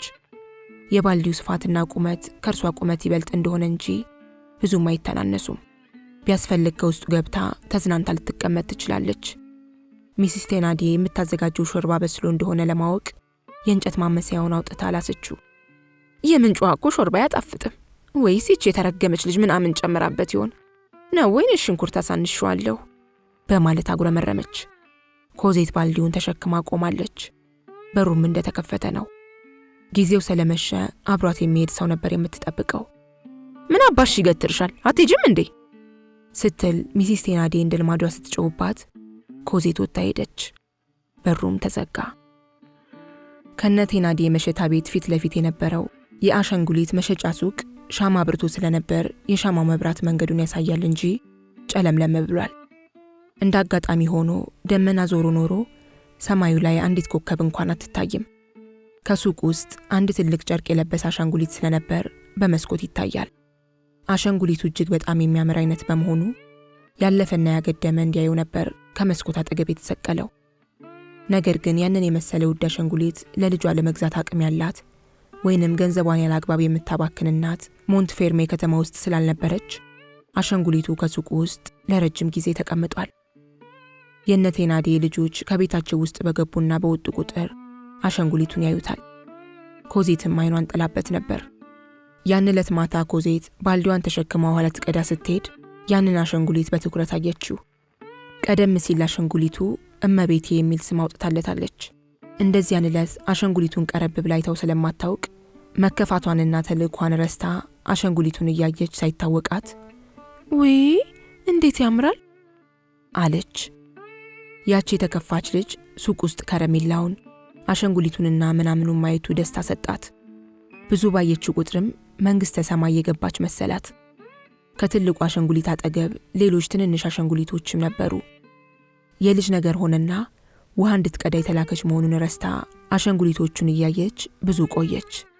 አንድ ጠጪ ሽንቱን ሊሸና ከሆቴል ቤቱ ሲወጣ በሩ ስለተከፈተ ሚሲስ ቴናዴ ኮዜትን በሩቅ አየቻት። አንቺ እርጉም እስካሁን እዚህ ነው እንዴ ያለሽው? ቆይ ጠብቂኝ፣ ምን አባሽ ከዚያ እንደገተረሽ ትነግሪኛለሽ በማለት እየጮኸች ወጣች። ይህን ጊዜ ኮዜት ባልዲዋን እንደተሸከመች እግሬ አውጪኝ በሚል ፈረጠጠች። ባላት ኃይል በመሮጥ ወደ ምንጩ ገሰገሰች። የነ ሚስተር ቴናዴ ቤት ከመንገድ ዳር ከመሆኑም በላይ አጠገቡ ትልቅ ቤተክርስቲያን አለ። ኮዜት ከቤተክርስቲያኑ እስክትርቅና ከዋናው መንገድ እስከወጣች ድረስ ብርሃን ስለነበር ብዙ አልተቸገረችም። ነገር ግን ከዚህ አካባቢ እየራቀች ስትሄድ በመጠኑም ቢሆን ጨለማ ስለነበር ኮሽታ በሰማች ቁጥር የባልዲዋን ማንጠልጠያ በማቃጨል ድምፅ ታሰማለች። ወደ ምንጩ የሚወስደው መንገድ ጠመዝማዛ ቢሆንም በርቀት ከየቤቱ የሚወጣው የብርሃን ጨረርና ጭላንጭል ብርታቱን ስለሰጣት ኮዜት ቤት እስካየችና ሰው በሚኖርበት አካባቢ እስካለፈች ድረስ ብዙም አልፈራችም። ቤት ከሌለበትና ጭር ካለ ስፍራ ስትደርስ ግን በጣም በመፍራቷ ልቧ በኃይል ይመታ ጀመር። በመጨረሻም መንገድ መቀጠሉን ትታ ቆመች። እስከ ታያት ድረስ በጨለማ ብታፈጥም የአውሬ ድምፅ እንጂ ሰው የለም። ከቆመችበት አካባቢዋን ስታጤን አውሬዎችና መናፍስት ካጠገቧ የሚጓዙ መሰላት። ስለዚህ በጣም ፈራች። ሆኖም ግን ፍርሃቷ ድፍረት ሰጣት። ምን አባታቸው ምንጩ ስለደረቀ ውሃ አጣውላቸዋለሁ ስትል አሰበች። ለመመለስ ወደ ኋላ ጉዞዋን ቀጠለች። 100 እርምጃ ያህል ከተጓዘች በኋላ ቆም ብላ ሐሳብ እንደገባውና እንደተጨነቀ ሕፃን ጸጉሯን ማከክ ጀመረች። ሚሲስ ቴናዴ የጅብ አፏን ከፍታ እንደ እሳት የሚለበልበውን ምላሷን አንግታ በቁጣ የታጀበውን ፊቷን አኮሳትራና አይኗን አፍጥጣ ስትጮህባት በሐሳብ ታያት። ባዶ እጄን ያለ ውሃ ብመለስ ሚሲስ ቴናዴ እንዴት ትሆናለች? ምን ልታደርገኝ ትችላለች? ለመሆኑ ግን ምንስ መግቢያ አለኝ? ስትል ራሷን ጠየቀች። ከፊት ለፊቷ የሚሲስ ቴናዴ ቁጣ፣ ከኋሏ በጨለማ ተገንነት የሚቅበዘበዙ የአውሬዎች መንጋ ታዩት። ከአውሬዎች መንጋጋ ይበልጥ የሚሲስ ቴናዴ ቁጣና ዱላ አስፈራት። ፊቷን አዙራ ወደ ምንጩ ጉዞዋን ቀጠለች። ግራና ቀኝ ሳትል ብዙ ዛፎች ከነበሩበት ጫካ ውስጥ ገባች። ትንፋሽ እስኪያጥራት ድረስ በሩጫ መሄድ ጀመረች። እየተንገዳገደች አሁንም በበለጠ ፍጥነት ሩጫዋን ቀጠለች። እየሮጠች ሳለ ሆዷ ስለባባ ማልቀስ ፈለገች። ግን እያለቀሰች እንደሆነ ምናልባት አውሬዎች ድምጿን ሰምተው እንዳይመጡ በመፍራት እንደምንም ብላ ስሜቷን ዋጥ አደረገችው። ምንጩ ከነበረበት ደረሰች። ቆም ብሎ ለመተንፈስ እንኳን ጊዜ አልወሰደችም። አካባቢውን በጣም ለምለው ስለነበር ከምንጩ ዝቅ ብሎ የተጋደመውን የዋርካ ዛፍ ቅርንጫፍ ያዘች። አጎንብሳ ያዘችውን ባልዲ ከምንጩ አፍ ወዲያውኑ ደቀነች። ባልዲው ሲሞላ ከመቅጽበት አንስታ ከሳር ላይ አሳረፈችው። ባልዲውን እንዴት ብላ እንዳነሳችው ለራሷም ገርሟታል። ቶሎ ብላ ለመመለስ ነበር የፈለገችው። መሬቷ ማልጮ እንዳይጥላት የባልዲውን እጄታ ለቃ ከሚያንሸራትተው መረጋገጫ ላይ ወጣች። ባልዲው እስካፉ ድረስ ሞልቶ ስለነበር አሁንም ላንሳና ልሸከም ብትለው የማይቻል ሆነባት። ሆኖም ባላት ኃይል ተጠቅማ ከመሬት አነቃንቃ ያዘችው። ይዛው ለመጓዝ ግን አልተቻላትም። እንደገና ከመሬት ላይ ከማሳረፍ በስተቀር ሌላ ምርጫ አልነበራትም። ውሃው እንዳይፈስ ቀስ ብላ ለማስቀመጥ ስትሞክር አዳልጧት ወደቀች። እንደ አጋጣሚ ሆኖ ውሃው ግን አልፈሰሰም። ከወደቀችበት ሆና አይኖቿን ጨፈነች። ትንሽ ቆይታ ገለጸቻቸው። ወደ ሰማይ አንጋጣ ስትመለከት ሰማዩ በደመና ተሸፍኗል። ወደ ኮረብታው ቀዝቃዛ አየር ይነፍሳል። ዛፎቹ በጨለማ ተውጠዋል።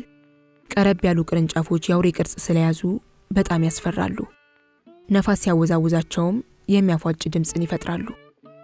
የደረቁ የዛፍ ቅጠሎች አየር ይዟቸው ሲሄድ የሆነ ነገር በሮ የሄደ ስለሚያስመስላቸው ልብን በፍርሃት ያሸብራሉ። በጥቅሉ አካባቢው ዘሎ የሚውጥ ነበር የሚመስለው። ጨለማ መላ ሰውነትን ይረብሻል። የሰው ልጅ መድኃኒት ብርሃን ነው። ከጨለማ ውስጥ የገባ ልብ ሁሌም ይፈራል። አይን ጨለማን ሲያይ ህሊና ችግርንና መቅሰፍትን የሚያየው። ማንም ሰው ቢሆን በጨለማ ጫካ ውስጥ ብቻውን ሲሄድ ሰውነቱ በፍርሃት መዋጡ አይቀሬ ነው። ሁልጊዜም ጨለማ ውስጥ አንድ ነገር የተደበቀ ነው የሚመስለን። በተለይ ለህፃናት ጨለማ እጅግ በጣም አስፈሪ ነው። ኮዜት ህፃን ሆና ሳለ በጨለማ ጫካ ውስጥ ብቻዋን በመሆኗ መላ ሰውነቷ በፍርሃት ይርገበገባል። ሰውነቷ ከመንቀጥቀጥ አልፎ በፍርሃት ተዋጠ። አይኖቿ ተቅበዘበዙ። ይህ ምን ህይወት ነው? ምናልባት እኮ ነገም እንደ ዛሬው በጨለማ ውሃ ቅጂ ይሉኝ ይሆናል ስትል የዛሬውን ሳትወጣ የነገውን አሰበች። ሳታስበው በድንገት ከዚያ ጭንቀት ለመላቀቅ ቆም ብላ 1 2 3 4 እያለች ቁጥር ወደ ላይ መቁጠር ጀመረች። 10 ላይ ስትደርስ እንደገና ከአንድ ጀምራ ወደ ላይ ቆጠረች። እንዴ ምን ማድረጌ ነው በማለት ራሷን ከጠየቀች በኋላ ቶሎ ብላ መንገዷን ቀጠለች። አሳቧ ሁሉ አንድ ሆነ። ከዛ አስፈሪ ጨለማ በረ የምትወጣበት መንገድን መተለም። የሚሲስ ተናዴ ቁጣና ዱላ እጅግ የሚያስመርር ስለሆነ ውሃ ሳትይዝ ወደ ቤት መመለስ አትችልም። የባልዲውን እጄታ በሁለት እጆቿ አጥብቃ ያዘች። በስንት ጣር ባልዲውን ከመሬት አነሳችው። እየተንደረደረች ወደፊት ተራመደች። ጥቂት እንደተጓዘች በጣም ስለከበዳት ባልዲውን ከመሬት አሳረፈችው። በኃይል ተነፈሰች። እንደገና ባልዲውን አንስታ መጓዝ ጀመረች። አሁን የበለጠ ርቀት ከተጓዘች በኋላ እንደገና አረፈች። ትንፋሿን ከዋጠችና እጆቿን ካፍታታች በኋላ ጉዞዋን ቀጠለች። ስትጓዝ እንደ አሮጊት ወደፊት ጎብጣና ቀርቅራ ነበር። የባልዲው ክብደት እጇን አዛለው። በውሃው የተነከረው እጇ ብረቱን ጨብጦ ብዙ በመቆየቱ እንደ በረዶ ቀዘቀዘ። እረፍት በወሰደችና ባልዲውን ከመሬት ባስቀመጠችው ቁጥር ውሃ እየተረጨ ከባዶ እግሯ ላይ ይፈሳል። ይህች የ8 ዓመት ሕፃን በዚህ አይነት ከጨለማ ውስጥ መከራዋን ስታያያት ፈጣሪ እንጂ ከዚያ ስፍራ ሰው አልነበረም። ብዙ ያረፈች እንደሆነ ከቤት ስትደርስ በጣም ይመሽና ዘገየሽ ብላ እመቤቲቱ እንደምትደበድባት ታውቃለች። ስለዚህ ጥቂት ተራምዶ ብዙ ማረፉን አልወደደችውም። እንዲያውም ባረፈች ቁጥር ሚሲስ ቴናዴ የምታያት መሰላት። በጣም ደክሟታል። ግን ጫካውን ጨርሳ ወደ ሜዳው ገና አልዘለቀችም። ስለዚህ የቅራትን ኃይል አሰባስባ ቶሎ ቶሎ ተራመደች። በዚህ ጊዜ በእርግጥም ብዙ ተጓዘች። ሆኖም በጣም ስለደከማት ምን አይነት አበሳ ነው ስትል አለቀሰች። ከአንድ ከምታውቀው ዋርካ ስር ቁጭ አለች። ፊቷን አዙራ ስታይ የሆነ ግዙፍ ሰው የተከተላት መሆኑን ተገነዘበች። ሰውየው ቃል ሳይተነፍስ የባልዲውን እጄታ ከኮዜት እጅ ነጥቆ ከያዘ በኋላ ጉዞውን ቀጠለ። ኮዜትም ተከተለችው። በችግር ጊዜ የሚያስፈራ ነገር ሲገጥም አስፈሪነቱ ስለማይታይ ኮዜት ሰውየው አላስደነገጣትም፣ አልፈራችውም። ለካስ እርሱ ከሩቅ ቦታ ጀምሮ ይከተላት ኖሯል። ሰውየው ወደ ኮዜት ጠጋ ብሎ በሹክሹክታ አናገራት። የሰውየው ድምፅ ጎርነን ያለ ነው። የኔ ልጅ ይሄ ባልዲ እኮ አንቺ ችለሽ የምትሸከሚው አይደለም ሲላት ኮዜት አንገቷን ቀና አድርጋ የሰውየውን ገጽታ ለማየት ከሞከረች በኋላ አዎ አባባ ስትል መለሰችለት። በይተዩ ካሁን በኋላ እኔ ይዝልሻለሁ ባላት ጊዜ ኮዜት በጣም ደስ አላት። መንገዳቸውን ቀጠሉ። እውነትም በጣም ይከብዳል አለ ለራሱ። ቀጥሎ ልጄ ስንት ዓመትሽ ነው ብሎ ሲጠይቃት 8 ዓመቴ ነው በማለት መለሰችለት። ይህን ውሃ ተሸክመሽ ብዙ ነው የተጓዝሽው ብሎ ሌላ ጥያቄ ሲጠይቃት ከዚያ ማዶ ምንጭ ካለበት ነው የመጣሁት አለችው። ቀጥሎም ቤትሽ ከዚህ ብዙ ይርቃል ብሎ ሲጠይቃት ከዚህ 10 ወይም 15 ደቂቃ ያስኬዳል ብላ መለሰችለት። ሳይነጋገሩ ጥቂት ከተጓዙ በኋላ እንግዲያውማ እናት የለሽም ማለት ነው ሲላት እኔ እንጃ እናት ያለኝ አይመስለኝም፣ ሌሎች ልጆች ግን እናት አላቸው፣ እኔ ግን የለኝም ስትለው አሁንም ለአጭር ጊዜ ዝም ተባባሉ። ልጅቷ ቀጠለች። ከመጀመሪያው ጀምሮ እናት የነበረኝ አይመስለኝም ስትለው ሰውየው ቀጥ ብሎ ቆመ። የያዘውን ባልዲ አስቀምጦ የልጅቷን ትከሻ ያዘ። በጨለማ ፊቷን ለማየት ሞክሮ ስምሽ ማን ነው በማለት ጠየቃት። ኮዜት ስትለው ሰውየው ኮረንት የያዘው መሰለው። እንደገና አፍጥጦ አያት። እጁን ከትከሻዋ ላይ አነሳና ባልዲውን ተሸክሞ መንገዱን ቀጠለ። ጥቂት እንደተጓዙ ሌላ ጥያቄ ጠየቃት። አንቺ ልጅ የት ነው የምትኖሪው? ያውቁት እንደሆነ ሞንትፌርሜ ከተማ ውስጥ ነው የምኖረው ስትለው አሁን ወደዚያው ነው የምንሄደው ሲል ጠየቃት። አዎ አለችው።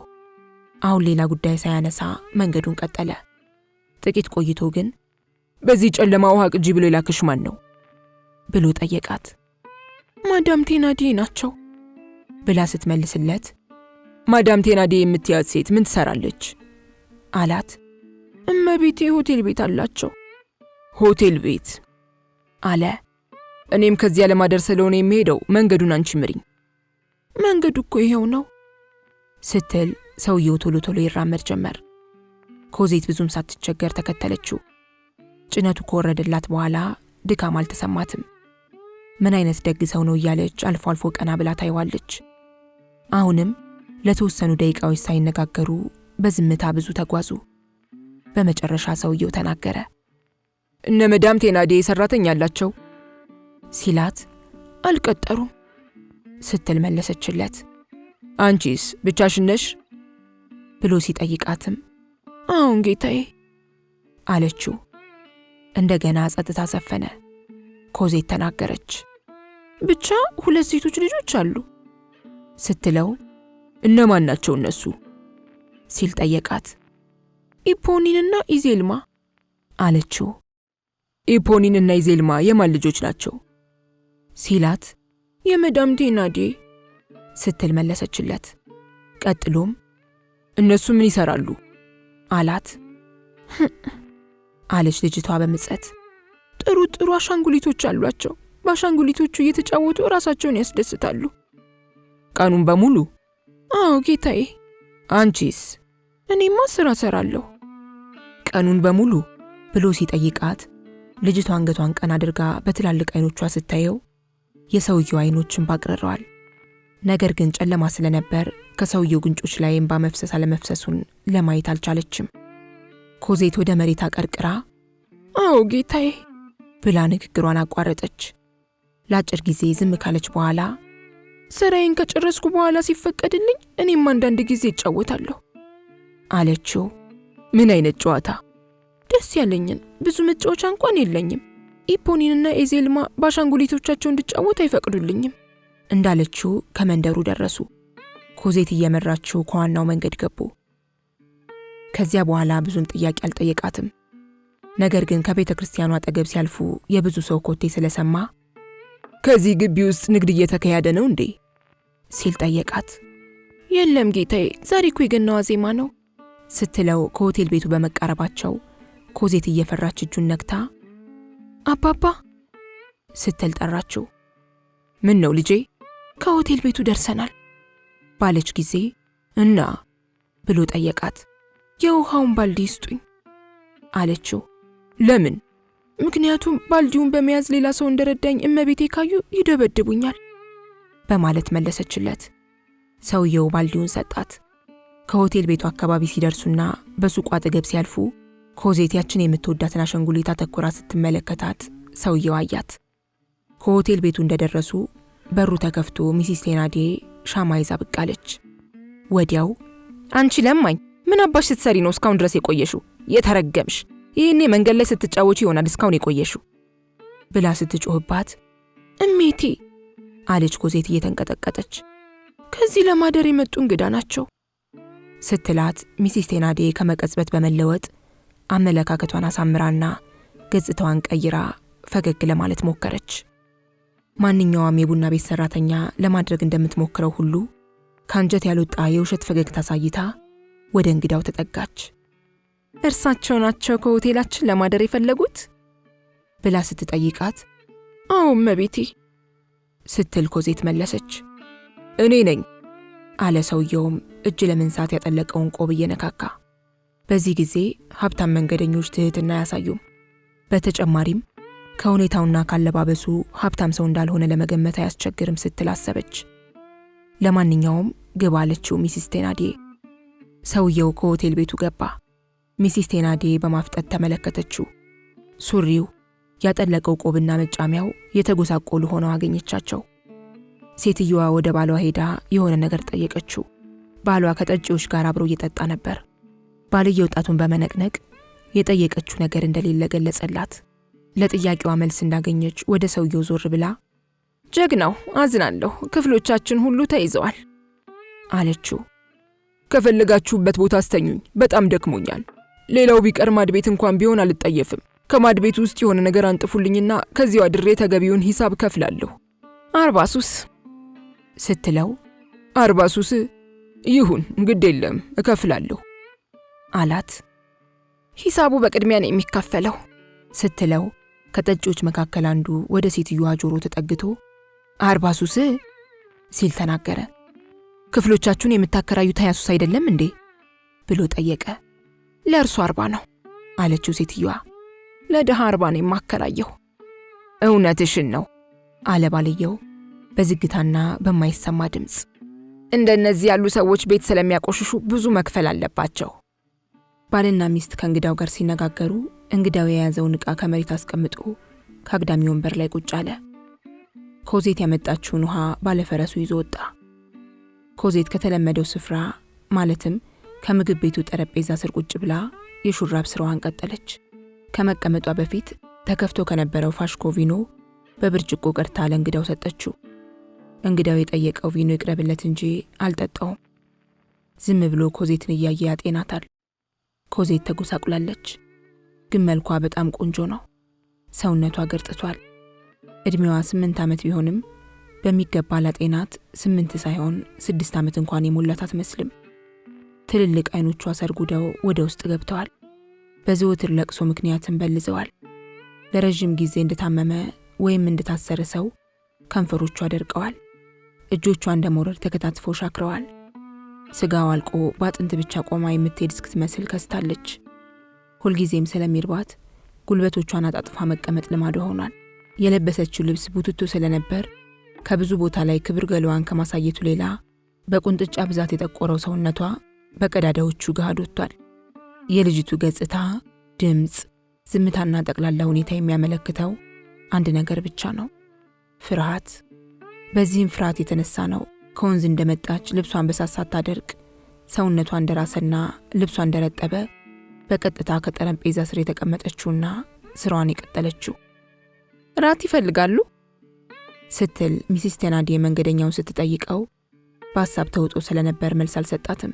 በዚህ ጊዜ ምን አይነት ሰው ነው አለች በጥርሶቿ መካከል የተናገረች። ምን የዘጋው ነው ባካችሁ? ራስ መብያ የሚሆን ገንዘብ እንኳን አልያዘም። የአልጋ ሂሳብ ብቻ ሊከፍል ነው። ይሄማ ምኑ ይታመናል እያለች ስታሰላስል የመኝታ ቤት በር ተከፈተ። ኢፖኒንና ኤዜልማ ገቡ። በጣም የሚያማምሩ ልጆች ናቸው። የከተማ እንጂ የገጠር ልጆች አይመስሉም። የለበሱት ልብስ በጣም የሚያምር ሲሆን ንጽህናቸው ማራኪ ነው። ደስታ ያልተለያቸው ለመሆኑ ገጽታቸው ይመሰክራል። እንግዲህ መጣችሁ፣ ቤቱ ሊበጠበጥ ነው አለች ሚስስ ቴናዲ የውሸት ቁጣ በማሳየት። ልጆቹ ከሚነደው እሳት አጠገብ ሄደው ቁጭ ብለው አሻንጉሊቶቻቸውን አውጥተው መጫወት ጀመሩ። አንዳንዴ ኮዜት የሹራብ ስራዋን አቁማ ቀና ብላ ታያቸዋለች። ኢፖኒንና ኤዜልማ ግን የኮዜትን ከዚያ መኖር እንኳን አያስተውሉም። ለነሱ ኮዜት ውሻ እንጂ ሰው አይደለችም። የሶስቱ ልጆች ዕድሜ ቢደመር 24 ዓመት አይሞላም። ልጆቹ የህብረተሰቡን ገጽታ የሚጠቁሙ ሲሆን በአንድ በኩል ቅናትን፣ በሌላ በኩል ሐሜትንና ንቀትን ያመላክታሉ። ገባ ወጣ እያለች ከወዲያ ወዲህ ትል የነበረችው ሚስስ ቴናዲ ድንገት ዞር ብላ ስታይ ኮዜት ከስራዋ ተዘናግታ በሁለቱ ልጆች ጨዋታ መማረኳን ትገነዘባለች። አይሻለሁ አንቺ እርጉም ብላ ጮኸችባት። ስራ የሚሰራው እንዲህ ነው? ያቺ የምታውቂያትን አርጩሜ ካልቀመሽ ልብሽ ስራ ላይ ውል ነው ስትላት እንግዳው ከተቀመጠበት ሳይነሳ ወደ እመቤቲቱ እያየ እሜቴ አለ በፈገግታ። ይፍቀዱላትና ከልጆቹ ጋር ትጫወት። ሰውየው ብዙ መጠጥ በመጠጣትና ብዙ ምግብ በመብላት ብዙ ገንዘብ የሚያወጣና ብዙ ገቢ የሚያስገኝ እንግዳ ቢሆን ታከብረው ነበር። ይህ የራት መመገቢያ እንኳን ገንዘብ የሌለው መናጢና የተጎሳቆለ መንገደኛ እንዲህ ያላሳ መሰንዘሩ ሚስስ ቴናዲን እጅግ አስቆጣት። ስለምትበላ መስራት አለባት። ስራ እንድትሰራ እንጂ ቁጭ ብላ እንድትጦር አይደለም የምንረዳት ብላ ስትመልስለት ምንድነው አሁን የምትሰራው ሲል በጣም በረጋና በለዘባ አንደበት ሲጠይቃት ጠቅላላ ሁኔታው ከለበሰው ልብስ ጋር አልሄዳላት። ለጠየቀው ጥያቄ ስትመልስም የእግር ሹራብ ነው የምትሰራው። ልጆቼ የእግር ሹራብ አልቆባቸዋል። በባዶ እግር ከመሄዳቸው በፊት ትስራላቸው ብዬ ነው ስትለው ሰውየው የኮዜትን ባዶ እግር ተመለከተ። የጀመረችውን ሹራብ ለመጨረስ ስንት ቀን ይወስድባታል ብሎ ሲጠይቅ ምን ይቺ የተረገመች ቶሎ ቶሎ አትሰራ፣ 3 ወይም 4 ቀን ይወስድባታል አለች። ሹራቡን ስትጨርሰው በገንዘብ ቢተመን ምን ያህል ያወጣል? በማለት ሲጠይቃት ሚሲስ ቴናዲዬ በንቀት አይን እያየች ቢያንስ 30 ሱስ ስትለው በ5 ፍራንክ ይሸጡታል ሲል ጠየቃት። እንዴ አለ እየሳቀ ወሬያቸውን ያዳምጥ የነበረ ሌላ እንግዳ። 5 ፍራንክ? ይቺ ጉራ ናት ደግሞ 5 ጥይት። ከዚያም አካባቢው የነበረው ሚስተር ቴናዲዬ አሁን ነው መልስ መስጠት ብሎ በማሰብ አዎ ከፈለጉ 5 ፍራንክ ከፍለው ሹራቡን መውሰድ ይችላሉ፣ እንግዶቻችንን ማስቀየም አናውቅበትም ሲለው ሚሲስ ቴናዲዬ ጣልቃ ገባችና ታዲያ ገንዘቡን አሁኑኑ እጅ በእጅ ነው አለችው። የእግር ሹራቡን ገዝቼዋለሁ ብሎ ወዲያው ከኪሱ 5 ፍራንክ አውጥቶ ከጠረጴዛቸው ላይ ያስቀመጠው። ከዚያም ወደ ኮዜት ፊቱን አዙሮ የጉልበትሽን ዋጋ ስለከፈልኩ አሁን መጫወት ትችያለሽ አላት። ሌላ እንግዳ ጆሮውን ስላላመነ ገንዘብ ወደ ተቀመጠበት ጠረጴዛ ሄዶ 5 ፍራንክ ተመልክቶ እውነት ነው፣ ቃል የሰጠበትን ገንዘብ አሟልቶ ነው የከፈለው፣ ገንዘቡም የውሸት ሳይሆን የእውነተኛ ገንዘብ ነው ሲል በመጮህ ተናገረ። ሚስተር ቴናዲዬ ገንዘቡን አንስቶ ከኪሱ ውስጥ ከተተ። ባለቤቱ በቁጭት ከንፈሯን ነከሰች። ፊቷንም በጥላቻ ከማኮሳተር ሌላ ለመናገር ስላልቻለች ዝም ብላ ቁጭ አለች። ኮዜት በፍርሃት ተንቀጠቀጠች። ስትፈራ ስትቸር እሜቴ እውነት ነው መጫወት እችላለሁ ብላ ስትጠይቃት ተጫዎች አለች እጅግ በጣም በሚያስፈራና በብሽቀት አነጋገር። ኮዜትም እሺ እመቤቴ አለች መንገደኛውን ከልብ እያመሰገነች። ሚስተር ቴናዲዬ ወደ መጠጡ ተመለሰ። ሚስቱ ወደ ጆሮ ተጠግታ ይሄ ሰውዬ ምንድነው ብላ ስትጠይቀው በሚሊዮን የሚቆጠር ሀብት ያላቸው እንደዚህ ሰውዬ ጎስቆል ብለው መታየትን የሚመርጡ ሰዎች እንዳሉ አውቃለሁ ሲል መለሰላት። ኮዜት ሹራብ ስራዋን ታቁም እንጂ ከነበረችበት አልተንቀሳቀሰችም። ለረጅም ሰዓት ከአንድ ቦታ ቁጭ ካለች አትቅለበለብም። ሳትንቀሳቀስ ኩርምትምት ብላ ነው የምትቀመጠው። አጠገቧ ከነበረው ትንሽ ሳጥን ውስጥ ቁርጥራጭ ጨርቆችና አንድ ከቆርቆሮ የተሰራ አነስተኛ ቢላዋ አወጣች። ኢፖኒንና የዜልማ የሚሆነውን ሁሉ አላጤኑም። አሻንጉሊቶቻቸውን እየወረወሩ ከድመት ጋር ይጫወታሉ። ኢፖኒን ታላቅ ስትሆን የእጅ ጓንት ለማስገባት ትታገላለች። ጠጪዎች የስካር መንፈስ ይዟቸው ያንጎራጉራሉ። አንዱ ሲያንጎራጉር ሌላው እስከ ጣራ ስለሚስቅ ቤቱ ቀውጥ ይሆናል። ሚስተር ቴናዲዬም አብሮ ያስካካል። ወፎች ከሚረባውና ከማይረባው ነገር ጎጇቸውን እንደሚቀልሱ ሁሉ ልጆችን ባገኙት ነገር መጫወቻ ይሰራሉ። ኢፖኒንና የዜልማ ድመቲቱን ልብስ ለማልበስ ሲጥሩ ኮዜት ከእጇ የገባውን ቡትቶ ጨርቅ ከቆርቆሮ የተሰራውን ቢላዋ ለማልበስ ትታገላለች። ጨርቅ ካለበሰችው በኋላ ጭኗ ላይ አስቀምጣ እንዲተኛ ሽሩሩ እያለች አባበለችው። በመሃሉ ሚስስ ቴናዲዬ ወደ መንገደኛው ጠጋ ብላ ባለቤቴ ልክ ነው፣ ምናልባትም ይሰው መሴላፌት ሊሆን ይችላል፣ አንዳንድ ሀብታሞች እንግዳ የሆነ ነገር ነው የሚፈጽሙት ስትል አሰበች። ሰውየው ተቀምጦበት ከነበረው ወንበር አጠገብ ከተቀመጠው ጠረጴዛ ላይ ክርኗን አስደግፋ ጌታዬ አለችው። ጌታዬ ብላ ስትጠራው በጣም ተገርሞ ወደሷ ዞር አለ።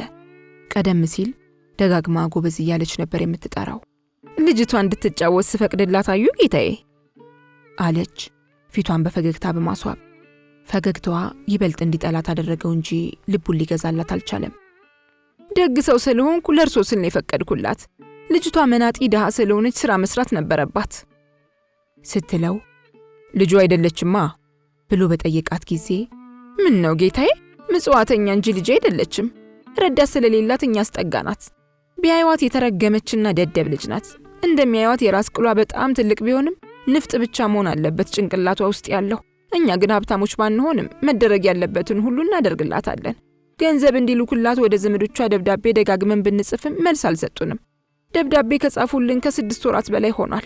ምናልባትም እናቷ ሳትሞት አልቀረችም በማለት ታሪክ ስታበዛ ይገርማል ብሎ መንገደኛው በተቀመጠበት ወንበር በመደገፍ ወደ ኋላው ሸሸት አለ። እናቷ እስከዚህም የምትረባ ሴት አልነበረችም። መጥፎ የገዛ ልጇን የምትከዳ ስትል የኮዜትን እናት በማንቋሸሽ ተናገረች። ኮዜት ስለ እናቷ እንደሚነጋገሩ ስሜቷን ስለነገራት አይኗን ከሚስስ ቴናዲዬ ሳታነሳ የሚናገሩትን አስተውላ ለመስማት ሞከረች። ሆኖም የተቀመጠችው ራቅ ብላ ስለነበር አንዳንዱን እንጂ ሁሉንም አልሰማችም። ሁለቱ ሲወያዩ አብዛኞቹ ጠጪዎች ስለሰከሩና ጫጫታውም እየተጋጋለ ስለሄደ ሚሲስ ቴናዴ ጨዋታውን አቋርጣ ወደ ጠጪዎች ሄደች። ኮዜት ያንን በቡትቱ የተጠቀለለ የቆርቆሮ ቢላዋ እንደ አሻንጉሊት ይዛ እሽሩሩ በማለት ታዜማለች። ደጋግማ የምታዜመውም እሽሩሩ እናቴ፣ እሽሩሩ እናቴ እኮ ሞታለች፣ እሽሩሩ እናቴ እኮ ሞታለች እያለች ነበር። በመካከሉ ሚሲስ ቴናዴ ስለጨቀጨቀችው እራት እንዲቀርብለት መንገደኛው ተስማማ። ጌታዬ ምን ይምጣልዎት ብላ ስትጠይቀው ዳቦና ሻይ ካለ ይበቃል ሲላት እውነትም ይሄ ሰው ለማይ መሆን አለበት ስትል አሰበች። ኮዜት የምታዜመውን ዜማ በድንገት አቆመች። ፊቷን ስታዞር የነ ኤዜልማን አሻንጉሊት ድመት ስትጫወትበት ተመለከተች። ግራና ቀኝ አየች። ባልና ሚስት ራቅ ብለው ቆመው ስለሆነ ነገር ይጨቃጨቃሉ። ሁለቱ ልጆች የሞቀ ጨዋታ ይዘው አቀርቅረዋል። ድመቷ ትጫወትበት የነበረው አሻንጉሊት ሩቅ አልነበረም። ማንም እንደማያያት ካረጋገጠች በኋላ ኮዜት ቀስ ብላ አሻንጉሊቱን ወስዳ ትጫወትበት ጀመር። በእውነተኛ አሻንጉሊት ተጫውታ ስለማታውቅ አሁን በማግኘቷ በጣም ደስ አላት። ከመንገደኛው በስተቀር ይህን ትርኢት ማንም አላየም። ኮዜትም ማንም ሳያያት በአሻንጉሊቱ መጫወቷን ቀጠለች። ከሩብ ሰዓት በኋላ ግን በጥንቃቄ ያዘችው አሻንጉሊት ታየባት። የአሻንጉሊቱ እግር ካቀፈችበት ብቱቶ ጨርቅ ውጭ ስለነበርና የሚነደው እሳቱ ጋጋን ስላረፈበት ከሩቁ ይታያል። በመጀመሪያ ያየችው ኤዜልማ ነበረች። ይህን የትልቅ እህቷን ስታመለክታት ሁለቱ ልጆች ጨዋታቸውን አቆመው ኮዜት አሻንጉሊታቸውን ደፍራ በመውሰዷ እጅግ በጣም ተገርመው አይን ላይን ተያዩ። ኢፖኒን የያዘችውን ድመት እንደታቀፈች ወደ እናቷ ሄዳ የእናቷን ቀሚስ ሳብ ስታደርግ ምን ነው ብትተይኝ አለቻት እናቷ። ልጅቷ ግን የእናቷን ቀሚስ አልለቀቀችም። ምንድነው የምትፈልጊው ስትላት እማዬ አለች ልጅቷ። እስቲ ወደዛ ተመልከች በማለት ኮዜት የያዘችውን አሻንጉሊት አሳየቻት። ኮዜት በታቀፈቻት አሻንጉሊት ተመስጣ ስለነበር ስለሚዶለትባት ነገር አልሰማችም፣ አላየችም። የሚስስ ቴናዴ ስሜት ከመቅጽበት በቁጣ ገንፍሎ ፊቷ ተለዋወጠ። ኮዜት ስትል ጆሮ በሚያደነቆር ድምፅ ጮኸችባት። ኮዜት መሬት ተከፍቶ የዋጣት መሰላት። በፍርሃት ተርበደበደች። ፊቷን አዞረች እንጂ መልስ አልሰጠችም። ኮዜት ስትል እንደገና ጮኸችባት። የልጆቹ እናት ለምን እንደ ጮኸች ኮዜት ስለገባት አሻንጉሊቱን ቀደም ሲል ከነበረበት ስፍራ ወስዳ አስቀመጠችው። ፊቷ ላይ ተስፋ የመቁረጥ ምልክት ከመታየቱም በላይ ክፉኛ አዘነች። ማምሻውን ውሃ ልትቀዳ ስትሄድ የገጠማት አስፈሪ ጨለማና የባልዲው ክብደት የሚሲስ ቴናዴ ቁጣን ያህል አላሳዘናትም። ከጉንጮቿ ላይ እንባ ኩልል ብሎ መውረድ ጀመረ። አቀርቅራ ብዙ አለቀሰች፣ ተንሰቀሰቀች። መንገደኛው ብድግ ብሎ ተነሳ። ምን ማድረጉ ነው? ምን ነካውት? ብሎ ሚሲስ ቴናዴን ሲጠይቃት አያዩም ጌታዬ አለች። ኮዜት ወስዳ ወደ ነበረው አሻንጉሊት እያመለከተች ታዲያ ምን አለበት ሲላት ይቺ ለማኝ ዛሬ ደግሞ ብላ ብላ በልጆቼ መጫወቻ ትጫወት እንዴ ብላ ስትጮህ ይህ ሁሉ ጩኸት ለርሱ ነው? ብትጫወትበት ምን ይሆናል አለ እንግዳው። በቆሻሻ እጆቿ እኮ ነው የነካችው። በእነዚህ አስቀያሚ ጣቶቿ እኮ ነው የምታፍተለትለው ብላ ሚሲስ ቴናዴ ስትናገር ኮዜት ከፍ ባለ ድምፅ በይበልጥ ተንሰቀሰቀች። ዝም በይ፣ ዝም ብትይ ይሻልሻል ዛሬ ስትል አሁንም ጮኸችባት። መንገደኛው ይህን ሲሰማ ቃል ሳይተነፍስ በቀጥታ ወደ በሩ አመራ። በሩን ከፍቶ ወጣ። እንግዳው ስለወጣላት ሚሲስ ቴናዴ በጣም ደስ ብሏት ወደ ኮዜት ሮጣ ሄዳ አንዴ በርግጫ አንዴ ደግሞ በጥፊ ከካቻት። ኮዜት እንደሚሟሟጨው ኩምሽሽ እሳት ውስጥ እንደገባ ጅማት ጭርምትምት ኩርምትምት አለች። በሩ እንደገና ተከፈተ። እንግዳው ካሁን በፊት ያነሳውንና የሰፈሩ ልጆች ሁሉ የሚያደንቁትንና የሚወዱትን ትልቁን አሻንጉሊት ይዞ ገባ። አሻንጉሊቱን ከኮዜት ፊት አስቀምጦ ይሄውልሽ ተጫውችበት አላት። ኮዜት ቀደም ሲል እንዳቀረቀረች ናት። የሰው ኮቴ ካጠገቧ ደርሶ ስትሰማ ቀና ብላ ስትመለከት ያቺ ውሃ ልትቀዳ ወደ ምንጩ ስትሄድ የተመኘቻትን ትልቋን አሻንጉሊት አየች። ፀሐይ ከሰማይ ወርዶ ወደ እርሷ የመጣ መሰላት። ያንቺ ነው የሚል ቃል በሰማች ጊዜማ አንድ አሻንጉሊቱን ቀጥላም ሰውየውን እያየች የምትጨብጠውንና የምትይዘውን አጣች። ፈዘዘች። ከዚያም ወደ ኋላ ፈግፍጋ ላለመታየት ከጠረጴዛው ስር ተወሸቀች። ለቅሷን ከማቆም አልፋ መተንፈሷ እስኪያጠራጥር ድረስ ዝም አለች። ሚሲስ ቴናዴና ልጆቿ እንደ ሐውልት ተገትረው ቀሩ። ጠጪዎችም ጫጫታቸውን አቁመው ጸጥ አሉ።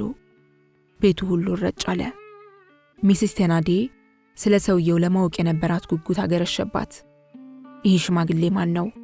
ዱር አዳሪ መናጤ ወሮ በላ ወይስ የብዙ ሺህ ብር ጌታ ብላ ራሷን ከጠየቀች በኋላ ምናልባት ሁለቱም ከስርቆት ተግባር ላይ የተሰማራ ባለሀብት መሆን አለበት ስትል ተፈላሰፈች። ሚስተር ቴናዴም ከተቀመጠበት ሆኖ አንድ ጊዜ እንግዳውን ቀጥሎም አሻንጉሊቱን እያየ ስለ ሰውየው ያሰላስል ገባ። ይህንን አሻንጉሊት በስንት ገንዘብ ገዝቶት ይሆን እያለም አሰበ። ለማንኛውም በድሉ ለመጠቀም ወደ ሚስቱ ጆሮ ጠጋ ብሎ ይህ አሻንጉሊት እኮ ቢያንስ 30 ፍራንክ ያወጣል። ምን ትሞኛለሽ? ሰውየውን ጠጋ ጠጋ እያልሽ አጫውቺው እንጂ አላት። በይ እንጂ ኮዜት አለች በለሰለሰ ነገር ግን በማር በተለወሰ የክፉ ሴት የጭካኔ አንደበት። እጅ ነስተሽ አሻንጉሊትሽን ተቀበይ እንጂ ስትላት ኮዜት ከተወሸቀችበት ለመውጣት ሞከረች። ኮዜትዬ አለ ሚስተር ቴናዴም በማሞካሸት እየተናገረ፣ ክቡርነታቸው አሻንጉሊቱን ገዙልሽ፣ ተቀበያቸው እንጂ አሻንጉሊቱ እኮ ያንቺ ነው። ኮዜት አሻንጉሊቱን በፍርሃት አየችው። አይኖቿ እንባ እንዳቀረሩ ይታያል። ከደስታዋ ብዛት ሳይታወቃት እንባዋ ሊፈስ ሆነ። አሻንጉሊቱን ብትነካው እንደ መብረቅ የሚጮህ መሰላት። ይህ ብቻም አይደለም። አሻንጉሊቱን ብትወስድ ሚሲስ ቴናዴ ከመብረቅ በከፋ ድምፅ ትጮህም ትደበድባትም እንደሆነ አሰላሰለች። ምናልባትም አልተሳሳተች ይሆናል። ነገር ግን በአሻንጉሊቱ በጣም ስለተማረከች ተሸነፈች። ስትፈራ ስትቸር ወደ ሚሲስ ቴናዴ ፊቷን አዙራ እጅግ በጣም ዝቅ ባለ ድምፅ እሜቴ መውሰድ እችላለሁ ስትላት እረ ወዲያ ብላ በማንቋሸሽ መለሰችላት። ያንቺ እኮ ነው፣ እርሳቸው ናቸው የገዙልሽ። እውነት ነው ጌቶች፣ ለኔ ሊሰጡኝ ነው የገዙት በማለት ከጠየቀች በኋላ አሁን በርግጥ አሻንጉሊቷ የኔ ናት ብላ ስትናገር የእንግዳው አይኖችን ባቀረሩ። ቃል የተነፈሰ እንደሆነ እንባው ዱብ ዱብ የሚል ስለመሰለው አቀርቅሮ ቀረ። ኮዜት የአሻንጉሊቱን እጅ ያዘች። ነገር ግን አሻንጉሊቱ በውስጡ እሳት ያለበት መስሏት እንደሆነ አይታወቅም። ቶሎ ብላ እጇን አንስታ ወደ መሬት አቀረቀረች። ወዲያው ሳይታወቃት ምላሷን ጎልጉላ ወደ ውጭ አወጣችው። ቀጥላም ቀና በማለት አሻንጉሊቱን አፍጥጣ ካየች በኋላ ፈጥና ፈፍ አደረገችው። ስሟ ካተሪና ይሆናል አለች። ልስልስ ያለ የአሻንጉሊቱ ልብስ ቡትቷንና ገሏን ሲነካ ኮዜት እንግዳ የሆነ ስሜት ተሰማት። እሜቴ አሻንጉሊቴን ወንበር ላይ ላስቀምጣት ብላ ስትጠይቃት አስቀምጫት የኔ ልጅ ስትል መለሰች፣ የእንግዳውን አንጀት ለመብላት ያህል። ኮዜትን በቅናት ዓይን የማየት ተራ የኢፖኒንና የኤልዜማ ሆነ። ኮዜት ካተሪናን ወንበር ላይ ያስቀመጠቻት። እርሷ ግን ከወንበሩ አጠገብ መሬት ላይ ቁጭ አለች። ሐሳብ እንደገባው ሰው ነቅነቅ ሳትልና ቃል ሳይወጣት ለረጅም ሰዓት ተቀመጠች። ኮዜት ምን ነው ዝም አልሽሳ? ለምን አትጫወቺም ብሎ እንግዳው ሲጠይቃት እጫወታለሁ አለችው። አድራሻውና ከየት እንደመጣ የማይታወቀው ሰው ለኮዜት ከፈጣሪ የተላከ በመሆኑ ኮዜት እጅግ ስታፈቅረው፣ ለሚስስ ቴናዴ ግን በዓለም ላይ ከሚገኝ ፍጡር ሁሉ በይበልጥ የሚጠላ ነበር። ሴትዮዋ ጥላቿን ለመሸከምና ለመዋጥ ከምትችለው በላይ ቢሆንባትም ስሜቷን አምቃ ከመያዝ በስተቀር ሌላ ምርጫ አልነበራትም። ልጆቿ እንዲተኙ አዘዘቻቸው። ኮዜትም እንድትተኛ የእንግዳውን ፍቃድ ጠየቀች። ዛሬ ብዙ እየለፋች ስለሆነ የዋለችው ብትተኛ ይሻላል አለች ሴትዮዋ በእናትነት አንደበት። ኮዜት ካተሪናን ታቀፋ ወደ መኝታዋ ሄደች። ከዚያ በኋላ የነበረው ሰዓት ቶሎ ቶሎ ነጎደ። እኩለ ሌሊትም አለፈ። ጠጪዎች ወደ የቤታቸው ለመሄድ ከሆቴሉ ሲወጡ በሩ ተዘጋ። ይነድ የነበረው የምድጃ እሳት ጠፋ። ቤቱም ምርጭ አለ። እንግዳው ግን ከመቀመጫው አልተነሳም። ኩርምት ብሎ እንደተቀመጠ አገጩን የሚያስደግፍበት ክርኑን በየደቂቃው ይቀያይራል። በተለይ ኮዜት ወደ መኝታዋ ከሄደች ጀምሮ ቃል ካፉ አልወጣም። ሚስተር ቴናዴ በኃይል ስላሳለው አክታውን ተፋ። መሐረቡንም ከኪሱ አውጥቶ ንፍጡን ተናፈጠ። ሲነቃነቅ የተቀመጠበት ወንበር ተንቋቋ። ቢሆንም እንግዳው ድምፅ ሰማው ብሎ አንገቱን አላቀናም፣ ፊቱንም አላዞረም። ይህ ሰው እንደተቀመጠ እንቅልፍ ይዞት ሄደ እንዴ ሲል ሚስተር ቴናዲ አሰላሰለ። ዞር ብሎ ሲያየው እንቅልፍ እንዳልወሰደው አወቀ። ሆኖም ግን ሰውየው ጭልጥ አድርጎ ከወሰደው ሐሳብ የሚመልሰው ነገር አልተገኘም። ሚስተር ቴናዲ ከተቀመጠበት ተነስቶ ወደ እንግዳው ሄደ። ጌታው አልደከመህም? አትተኛም? ብሎ ሲጠይቀው ከእንቅልፉ እንደነቃ ሰው በድንገት ቀና ብሎ አቤት፣ ልክ ነህ፣ ብተኛ ይሻላል አለው። እንግዳው ዕቃውን ይዞ ተከተለው። ሚስተር ቴናዲ ወደ አንድ ያማረ ክፍል ወሰደው። ክፍሉ ሰፊና ጥሩ አልጋ ያለበት ከመሆኑም በላይ እጅግ የተዋበ በመሆኑ ምንድነው ይሄ ሲል እንግዳው ጠየቀ። ታላላቅ ሰዎች ሲመጡ የሚያርፉበትና ካሉን ክፍሎቹ ሌላ ክፍል ነው። እኔና ባለቤቴ የምናድርበት ካልሆነ ይህን ክፍል የሚስተካከል ሌላ ክፍል የለም። ይህ ክፍል በዓመት 3 ወይም ቢበዛ 4 ቀን ቢከራይ ነው። በሌላው ጊዜ እየተዘጋን የሚከርመው ሲለው ከዚህ ያነሰ ክፍል ቀርቶ በረት እንኳን በተኛ ደንታ አልነበረኝም ሲል ተናገረ። ሚስተር ቴናዲ ባገኘው መልስ ተገርሞ ምንም ነገር እንዳልሰማ ሆኖ ዝም አለ። ቢሆንም 2 ሻማዎችን አበራለት።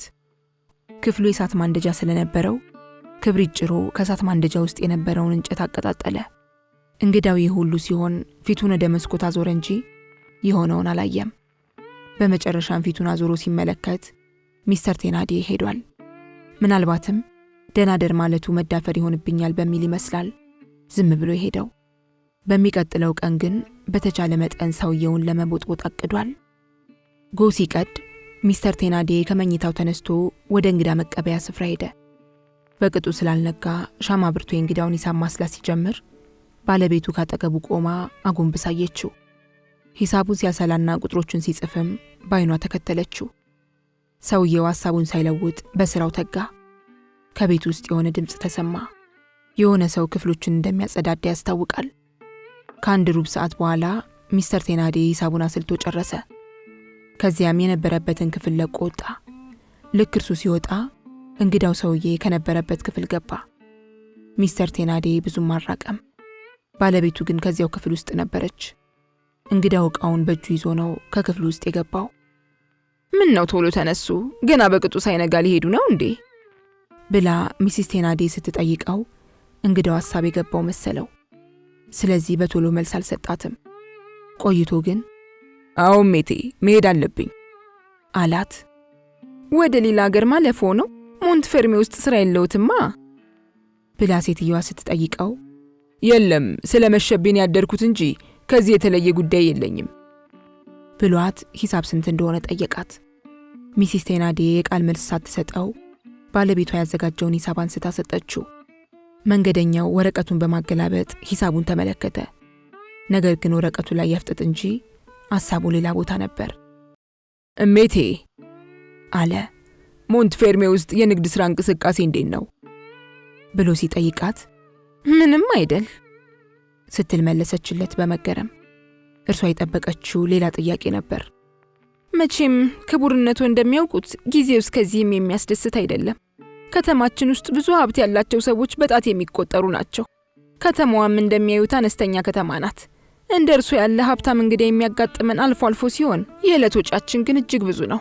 ያቺ ትንሽ ልጅ እንኳን ብዙ ታስወጣናለች በማለት ችግሮቿን ስትደረድር ከሷ ብትገላገሉስ ሲል ጠየቃት። ነገሩን በማናናቅና በማንቋሸሽ ከማን ከኮዜት ብላ ስትጠይቅ አዎ ሲል መለሰላት። የሴትዮዋ ፊት እንደማታ ጨረቃው ገጋለ። አይ ጌታዬ፣ እርሶ ከፈለጉ ይሰዷትና የትም ያድርሷት። ቢፈልጉ እንደ ምግብ ጠብሰው ይብሏት፣ ካልሆነም እንደ ውሃ ይጠጧት። ብቻ ከዚህ ይውሰዱልን እንጂ እንደፈለጉ ያድርጓት። እመቤቴ ከሷ ከገላገለች ሻማ በራላታለሁ። ተስማምቻለሁ ሲላት እውነት አልመሰላትም። ይቀልዳሉ መሰለኝ። አሁን ከልብ ሆነው ይዟት ይሄዳሉ ብላ ስትጠይቀውም አሁኑኑ ወስዳታለሁ፣ ልጅቷን ይጥሯት ባለ ጊዜ ኮዜት በማለት ሚስስ ቴናዲ ተጣራች።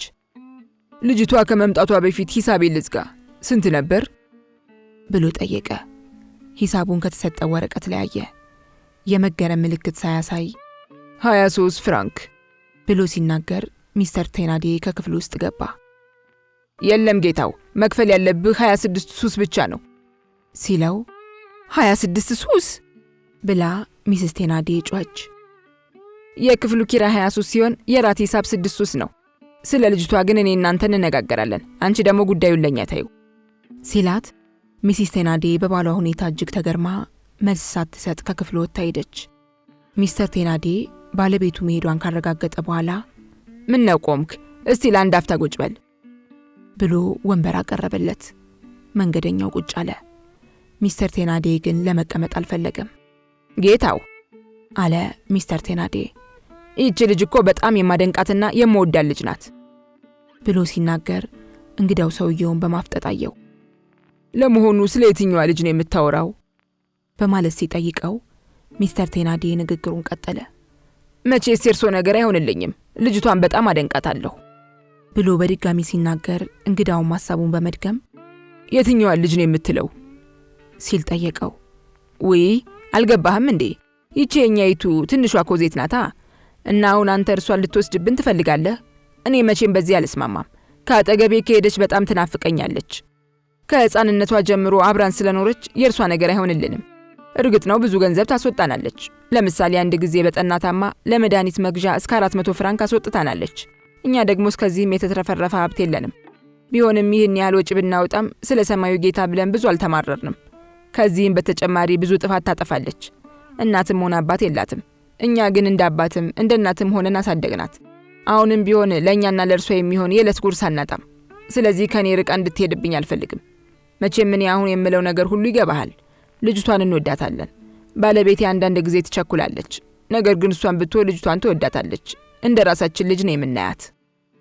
ሚስተር ቴናዴ ይህን ሁሉ ሲቀባጠር እንግዳው አይኑን ከተናጋሪው አይን አላለሳም።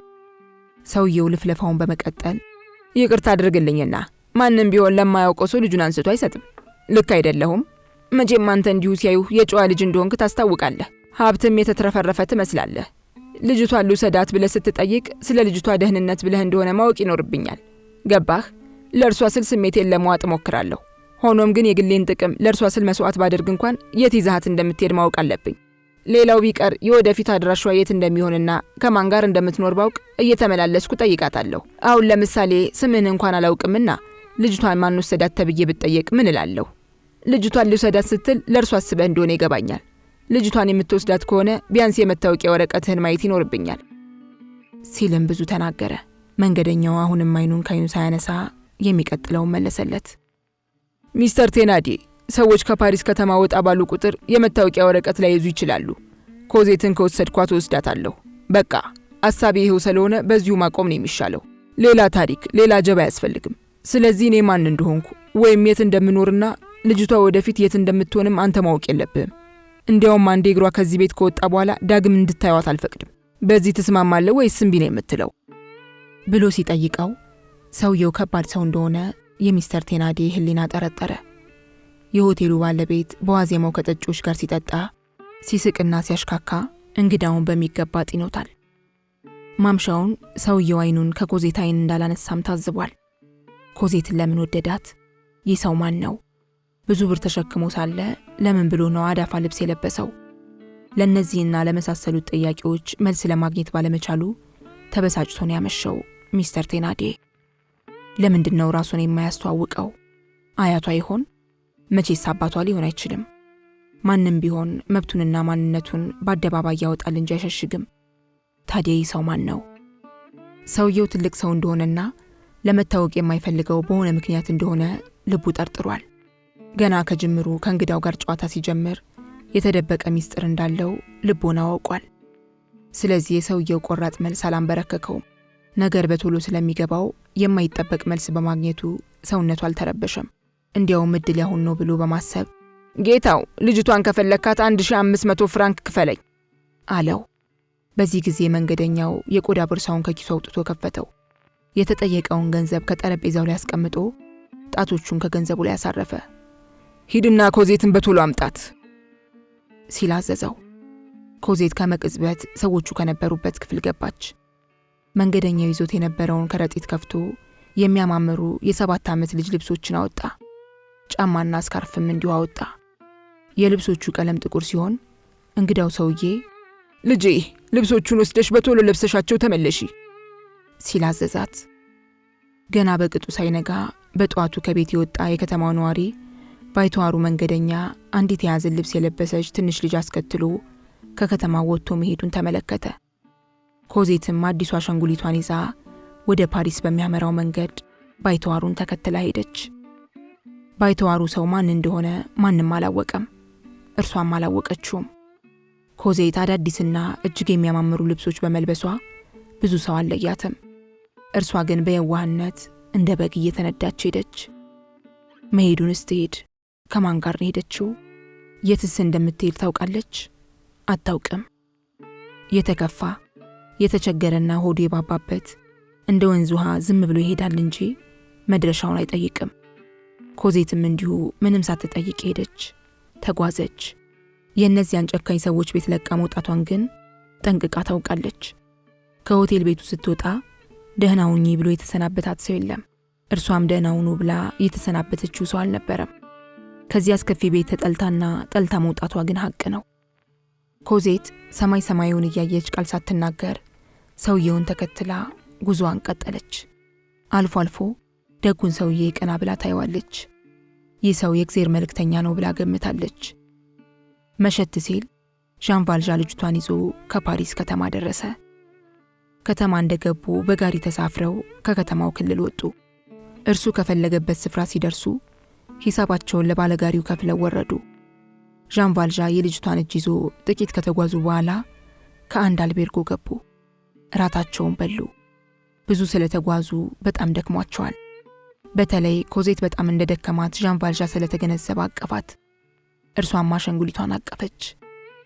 ወዲያው ከዣን ቫልዣ እጅ ላይ እንዳለች ጭልጥ ያለ እንቅልፍ ወሰዳት።